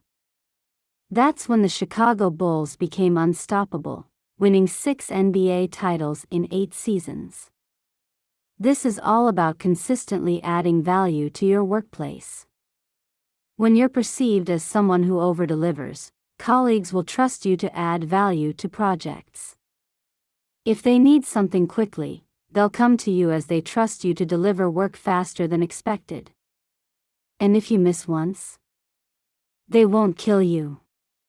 You can miss 12,354 times, and 26 of them could be critical misses. And they won't mind as long as you're still adding value to the team in the long run. If you are consistently good and over-delivering, the misses are going to be seen as a natural part of the process. Adding value earns points towards forgiving failures. Yes, there is some risk that if you over-deliver, your colleagues will come to expect it. But if you don't, there's the risk that you'll always be on the sidelines, and no one will ever put you in the game. So, which is worse? Be honest about your abilities. It takes courage to say you can't meet someone's suggested deadline, particularly if that person is senior to you. Plus, some people just have a tough time saying no or being upfront about their limitations. This hurts them even more than an uncomfortable conversation about deadlines might. It means they're more likely to make promises they can't keep. If someone asks me to do a chemical analysis on a new type of fabric, and I say, yes, okay, I can do it by the end of next week, I just shot myself in the foot. I don't know anything about the chemicals in fabric. I have to go to YouTube, watch a ton of videos to figure out what a chemical analysis even is, and learn which tools I need before I even start the task. It's not going to go well. I won't deliver. And even though people know I'm not skilled in chemistry or with textiles, they won't be impressed because I said I would get it done, and I didn't. It would be better for me to say, right up front, sorry, I've never done that before. Can we do it together the first couple of times? Then, I can pick it up from there. Or could I work with someone more experienced? I don't think I can manage it on my own. It is always better to be honest about your abilities, as it helps you manage expectations. If this will be your first time doing a fabric chemical analysis, you might not be able to overdeliver. You'll need all the available time to figure things out, and the report might only be passable, without an extra overly impressive additions. However, you can prevent people from perceiving you as dropping the ball by letting them know, up front, that this is your first attempt. That's really neat. I think it's kind of comforting that you can try new things without the pressure of people expecting you to be brilliant. It takes courage to admit you're inexperienced or lack confidence, and some bosses aren't that easy to talk to. But this courage pays off when you set manageable expectations for yourself and ensure people know when you need support. On the other end of the spectrum, if you are experienced in a project or task, and someone is trying to define a deadline you know is unattainable, you need to, speak up. Sometimes the people assigning deadlines don't know the full scope of work and might not be experienced in all the components.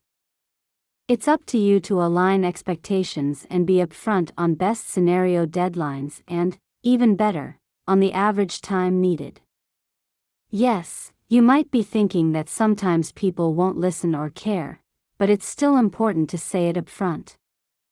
And trust me, when the project timelines fail, they will remember you warned them, and next time they will listen. This always improves your image of being truthful, open and honest, and contributing to the benefit of the team. Manage expectations through honesty. As a leader, I always prefer colleagues tell me upfront, within the first minute, if they will have trouble with a task. This gives me the chance to help them myself if I have time or appoint a third person to help, so they don't have to navigate the challenge alone. It also means I can manage my expectations of the final product and its timeline. Many times during my career, people have said to me, yes, yes, yes, I understand. I know what you want.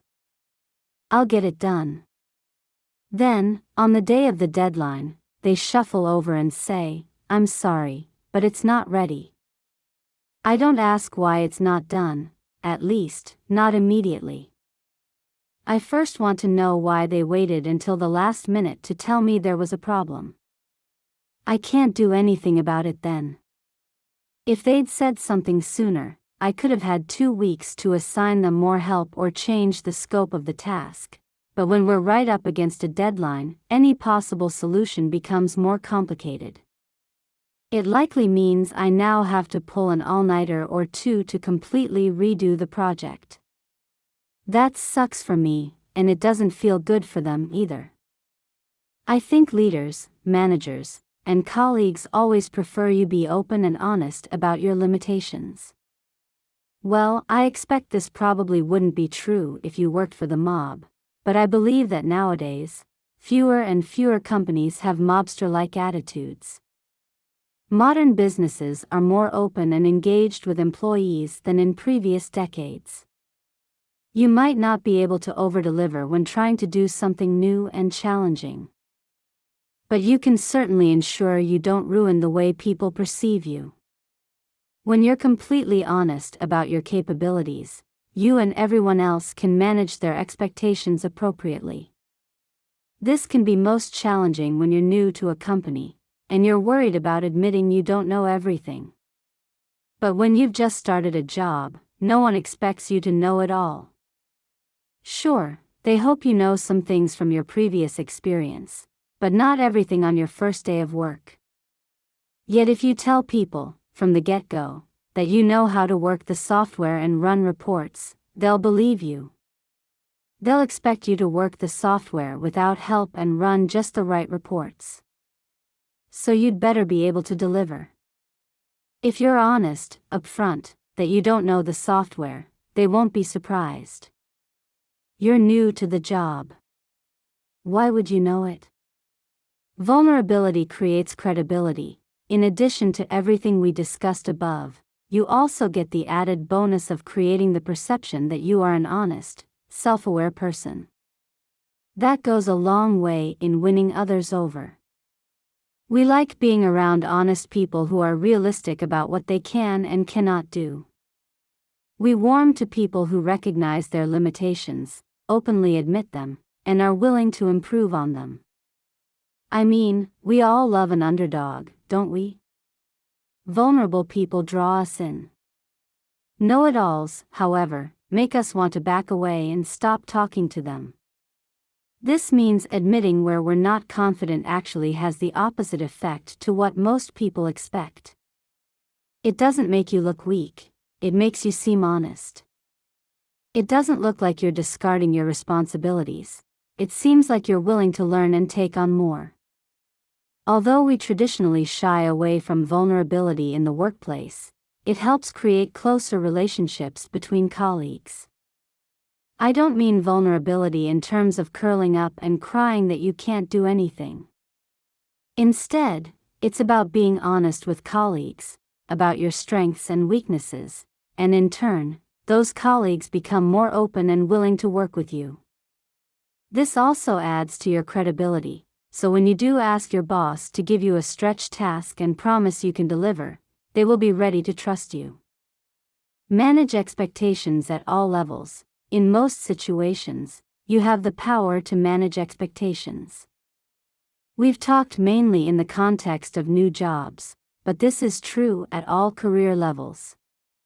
Even, and sometimes especially, in senior roles, I have come to the conclusion that I can't manage a task myself, and I need to bring in a consultant or help from another team. No matter what position I'm in or which task I'm asking for help with, the risks and the benefits are the same. It is always worth underpromising and over-delivering where you can, and being honest about your limitations where necessary. Managing expectations for yourself and others is a lifelong task. And remember, the no is always guaranteed. If you don't ask for a few extra days on a deadline, you won't get them. But if you do, you have the opportunity to over-deliver and create a great impression. You create the space to do incredible work that adds real value to the company. And you earn goodwill so that when you fail, and you will, on occasion, your teammates rally around and help you continue driving towards excellence. Another very important component of over-delivering is around quality. Here, you should not underpromise, but rather be very clear about the expectations other people, colleagues, bosses, clients, etc., have on your deliverables. Then, don't just do what was asked, but go the extra mile, strive for excellence, and over-deliver. That drive to do great work, have a great attitude, and deliver value is what we'll discuss next.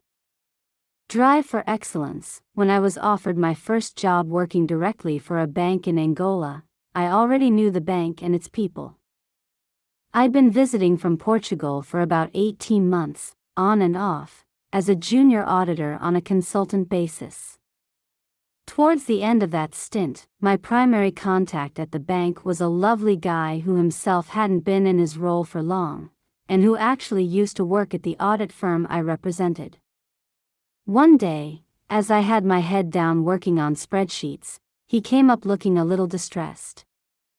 "Listen, I need to talk to you about something. I have an opportunity somewhere else," he said. "It's a great job, at the C-suite level at another bank, and I can't pass it up.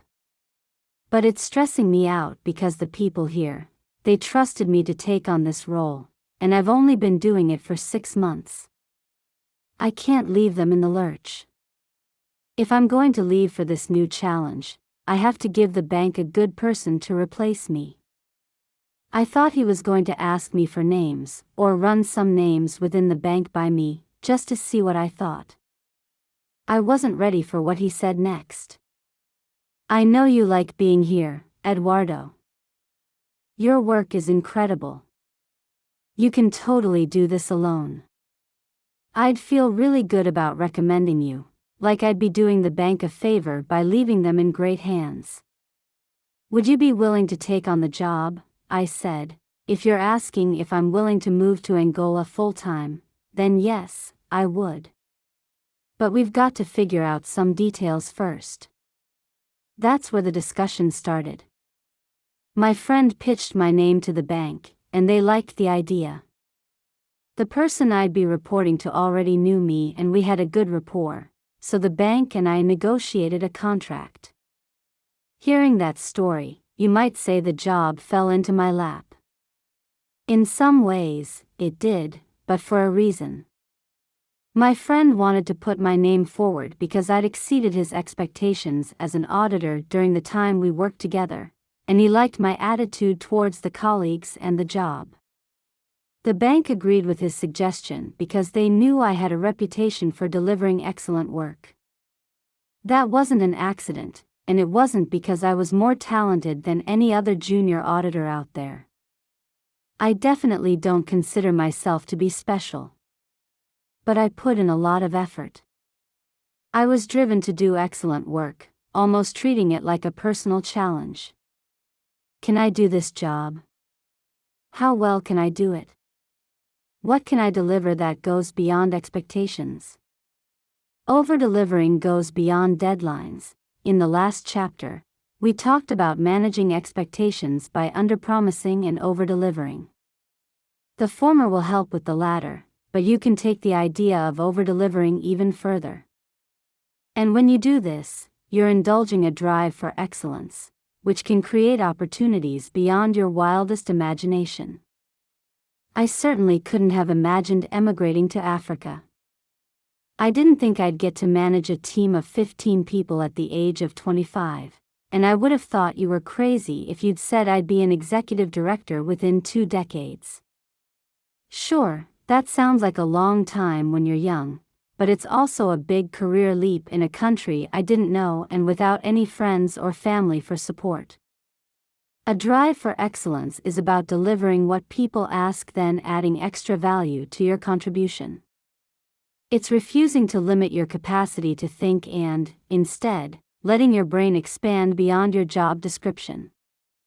It's not always about how fast you deliver but what you bring to the work.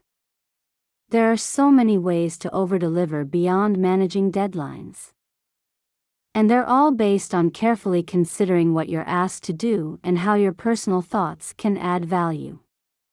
When you are on a tight timeline, this can be difficult, and when you're navigating new challenges, completing the request alone might use all your ingenuity. There might not be many opportunities to add value beyond doing what you've been asked. That's okay. There will be other times, and many of them, when you can demonstrate your drive for excellence and really over-deliver on projects.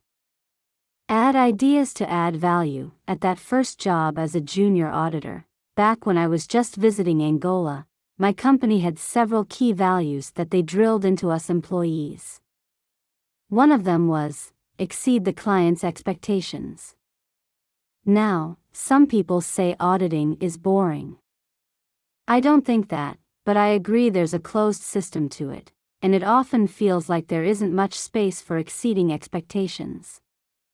That's certainly what my colleagues and I thought as we rolled our eyes every time our managers droned on about it. We used to think it was fine for the consultants because they could bring in all sorts of ideas. But for us auditors, what more can you do? Change the font size or add some new formulas on the spreadsheet? But management explained, most auditors comb through the client's financial reporting, find a problem, and state the problem. To exceed expectations, you need to discuss the issue with the client and help them think of solutions. You're still going to file your report, but you're also going to give advice on resolving or mitigating issues. This approach has two major benefits. First, you're discussing the problem with the client, so they're not surprised when they get the report. You might not think this matters much, but no one likes to be caught off guard. So discussion is a small kindness towards the client at all hierarchical levels, not just with the CFO or the CEO. Second, you're helping the client by discussing possible solutions. You're not just the annoying guy there to point out problems. You're the one giving them hope for the future. Even if you don't have the power to enact ideas, just sharing them is enough to be impactful. When these ideas come from you, when they contain a part of you, you will amaze clients. You see, people usually ask for things within their known reality. When a client asks for a financial audit, it's often because they know, or at least suspect, there's a problem with their financials or need to comply with a legal or regulatory requirement. This is their known reality. When you add something of yourself to the report and its suggested solutions, you step outside of what they already know.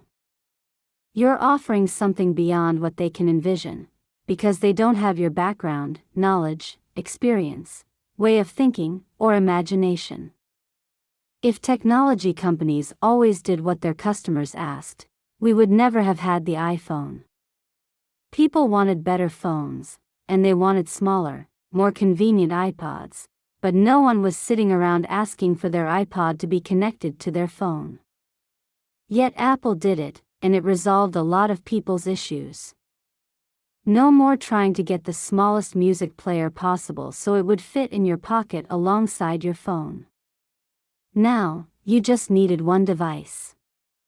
It doesn't sound that dramatic on paper, but just look at how many people have iPhones today or how Apple's product inspired the creation of so many other smartphones and even new business models, and you realize how impactful the idea was. Henry Ford did something similar when he developed the Ford Model T, which is thought of as the first affordable automobile. If he'd asked customers what they wanted, they probably would have said faster horses or a better carriage. They wouldn't have asked for a car. That was outside of their known reality. Yet Ford's imagination, along with determination and hard work, gave customers something they didn't even know they needed but now couldn't live without.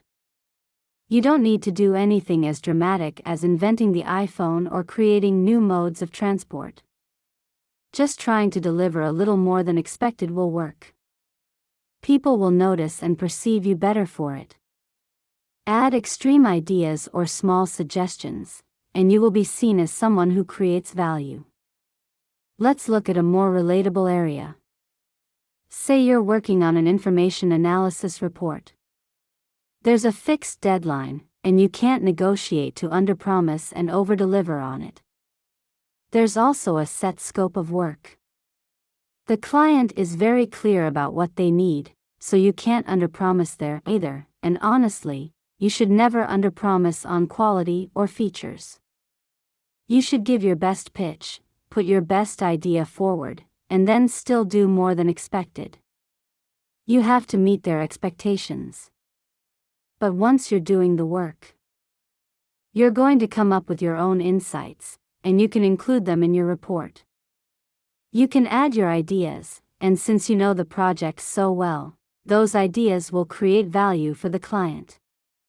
And hey, they can always discard your ideas if they don't like them, but there's a really good chance they will like what you've got to say. Do this consistently, and you'll develop a reputation as someone who always adds value. You'll portray an attitude of excellence. Then, people will be more open to your other ideas. You'll have proven yourself trustworthy for delivering excellence, which will give you more leeway for trying new things. The impact snowballs. Knowing others trust you creates an openness within yourself, so you come up with new, bigger, more brilliant ideas. Remember that excellence is not the goal. You will never achieve excellence. It's about the process, the habit, of how you deliver an attitude of always creating and adding more value to those around you. As I mentioned when talking about problem finders versus problem solvers, consider what you think of colleagues who you perceive as always delivering above your expectations. Or, if you are a client of a company that systematically surprises you with added value you didn't request or expect in the price, what do you think of that company? Are those not the colleagues you'd like best to work with, or are those not the companies you enjoy being a client of? So, be them. Overcome hesitancy. If you feel hesitant on hearing this message, you're not alone. People can struggle with this idea for many reasons. Maybe they're not used to exposing themselves in this way. They might not believe their ideas are worth mentioning. Perhaps they're afraid of offending someone by stepping on their toes, or maybe their company culture doesn't like employees sticking their noses into other people's issues. If your hesitation is social or culture-based, you can overdeliver informally. Don't stick your ideas in a dry email but add them, quite literally, to the conversation. Talk to people. Have casual conversations instead of formal communication. Send the sales director what they asked for via email, then get up and visit that department. Pop your head in the door and mention that you just sent over the report, but it gave you an idea that you wanted to talk about. Use your emotional intelligence skills to judge how to have that conversation. When your hesitancy is due to doubt over the value of your ideas, remember our discussion about risk. Yes, there is a chance that your idea might not work. The sales director might say you don't know what you're talking about. That could happen. But I think by now you know what I'm going to say to that.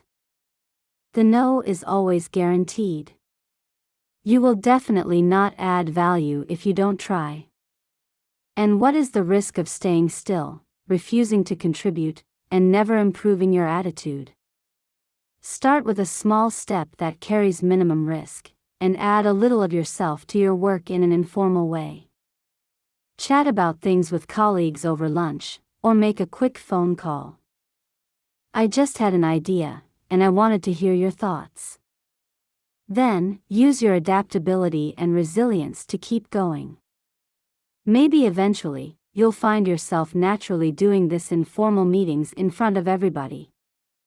And perhaps you'll keep it small, continuing to move forward at a pace that pushes you just enough.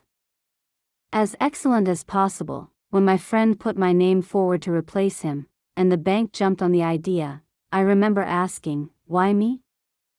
I'm a foreigner. You can probably find someone you know who's already in the country. And I'm still relatively junior. Isn't there someone with more experience on the team? They responded that I acted differently from those they already had on board. They'd noticed that I didn't just point out issues, I helped solve them. They didn't realize, but I was putting my company's key value into practice by exceeding clients' expectations. I was using myself to be excellent, or at least as excellent as I could manage at the time. I wasn't a genius or extremely experienced, but my drive to do the best I was capable of ensured my work was noticeable. You have the opportunity to be excellent too. Whatever you think of your skills or experience, you can push yourself to be as excellent as possible right now. Don't just get the job done and go home. Contribute a part of yourself. Let people see what you've got. It will allow them to know you better and understand the amazing things you're capable of. You can always drive yourself towards excellence. In other words, excellence is part of your attitude. Always be positive to add value, always contribute to create more value, and that in itself will develop the habit of aiming for excellence. And, as we'll see in the next chapter, this is also the antidote to feeling bored at work. Conclusion. Change is coming. That is one thing we can be sure of. We have no way of telling what it will bring, but in this fourth industrial revolution, we know it will come faster than ever before. And I think that's exciting. We so often think of change as negative, but the changes coming your way can truly be improvements if you choose to face them with a great attitude. Attitude is about how you react to situations and how others perceive your reactions. It's what will help you be successful more than any technical skills you've learned. And the great news is that your attitude is not your personality. You can change your attitude without changing who you are, and this change is absolutely within your reach, but only if you're willing to do something. Take the actions described in this book. Use these chapters as your personal pep talks, encouraging you to improve how others perceive you, so you can engage and work well with them. Remember that whatever your title, your job is to add value, and all these tools will help you do more of that. Start by growing your confidence, which comes from getting curious about the world around you and opening up to learning wherever you can. Curiosity creates confidence, and even small gains can accumulate to the point where you are confident taking on new opportunities at work. Confidence, in turn, creates positivity. You will start to believe there is always a way to figure things out. And that positive attitude is contagious. It will snowball within yourself and simultaneously spread to your colleagues, improving your own performance and the environment you work in. Be proactively helpful, and you will grow to meet any challenge.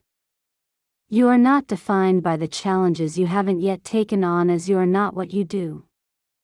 You are more than your profession, and you can develop your capabilities far beyond the boundaries of your job description. It takes effort, yes, but you can improve your growth mindset, which adds value to you individually and to your workplace, which in turn makes you more valuable. As you do all this, apply emotional intelligence to manage your relationships with and responses to other people. Develop your self-awareness, self-management, social awareness, and relationship management to be less mechanical and more human, knowing yourself and understanding others. Ask questions, create rapport, and remember that not all people are the same. It's worth making an effort to understand your colleagues so that you can be stronger as a team. In both team settings and your individual work, be willing to adapt to the changes that come your way. This will create the best chance of success.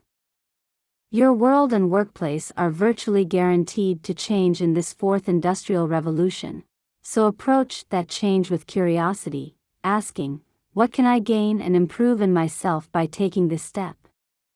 Become resilient to these changes, and remember that even the best players miss shots, usually over and over again. The key is to keep going, refusing to quit in the face of failure, and choosing instead to learn from those experiences. Keep going, and keep working. Focus on problem solving over problem finding. Take action, even when you don't have all the information you'd like. When you are problem solving, you are engaged, positive, and incredibly valuable. You're helpful in every area you can think of. Balance this by managing expectations, underpromise by participating in setting timelines, and overdeliver by consistently hitting deadlines. Earn trust and credibility by being honest about your abilities, and drive yourself towards excellence by delivering what people ask, then adding extra value, always and with consistency. Contribute your ideas and a part of yourself to the work. Whatever your skills or experience, you can be as excellent as possible right now. This is the antidote to feeling bored. If you become stronger in these areas, you will advance your career, but you will also start feeling better about yourself and your work. You'll contribute to work in a meaningful way. You'll feel satisfied when you find solutions to problems. You'll enjoy better, more productive, fulfilling relationships with your coworkers, and you'll simply enjoy your environment more. You will also, most surely, discover new areas of interest and find yourself excited by things you probably were not even aware of before. You'll start feeling a hunger for learning that will drive this positive loop. This is the antidote to feeling bored with your work. If you don't feel challenged enough, be a problem solver for yourself and take responsibility for adding more value to projects. We all like to feel as if we're contributing to our environment. We like knowing that what we do every day makes a difference. Start working on these skills, and you will feel better about yourself, your work, and what you do in this world. Maybe you came to this book to improve your career success, and the skills we've discussed will do that, but the bonus is that you will actually enjoy your work more. You'll feel more accomplished, more ready for whatever challenge comes your way. You'll simply be happier. And who doesn't want that? It's easy to see this at play when we consider the opposite. When I'm in a meeting where we're doing everything against what I've encouraged here, we're problem finding, being negative, staying stuck in a fixed mindset, I get so drained. By the end, I feel exhausted, and we've achieved nothing. But when I bring a positive attitude to meetings, even difficult ones, I leave feeling like there's a light at the end of the tunnel. I'm energized knowing I have a task to dig my teeth into and can add value to the project. A positive attitude will propel you forward at work, but it will also impact how you feel as a person. And that's incredible because you are more than an employee. You are not what you do, right? You are so much more, and while these skills help you perform better, they will also leave you feeling more fulfilled in life. If that's not a good motivator, I don't know what is. The no is always guaranteed. Let's be honest here, the ideas in this book are not that cumbersome. Sure, some are a little intimidating when they're new, but we've talked about how to adjust the risk level and start small so that you can play with all these ideas without much risk. You can experiment and get curious without putting everything on the line. And it's easy to get started. There's no checklist of 30 things you must do first. Consider the attitude you'd like to have and point yourself that way. Choose something small from this book, whatever appeals to you, and get started. If nothing stands out, go back to the 360 exercise from Chapter 1 and begin there, or think of the colleagues you most enjoy working with and consider why you like collaborating with them. Then, start trying to emulate those attitudes yourself. Go at your own pace, but keep going. Tweak these tools to work for you, and you can do this. You should, too, because the no is always guaranteed. Perhaps you're sick of me saying this, but it's such a great reminder. If you change nothing, nothing will change. So, you have nothing to lose here. Trust yourself to try these ideas. Believe you can do it. Whatever comes your way, you'll find a way through. You don't need to do it all alone, either. When you improve your attitude, your colleagues will want to work with you. They'll be thrilled to partner up and make progress together. You'll succeed as a team. Together, the world and your work will be a little less daunting and a lot more exciting. Whatever challenges you face and wherever your job goes, these same skills will continue to serve you. Continue employing them at every stage of success. As an executive director, I rely on them as much now as I did when I was a junior auditor, and probably even more. You can use these skills when things aren't going great, too. You can mess up, backtrack, fall into negativity, then use the very same tools to come back from that. Your attitude is never written in stone, it's fluid. One or two bad moments will not ruin your life, so you don't need to fear them. Be willing to experiment with improving the way you approach your work. Take the advice on excellence and apply it to your own journey as well. You can always do more, driving for excellence in your attitude, and in doing so you will create your own reinforcement loop of attitude excellence attitude. Are you ready? Nobody will do this for you. The way you tackle the world is up to you.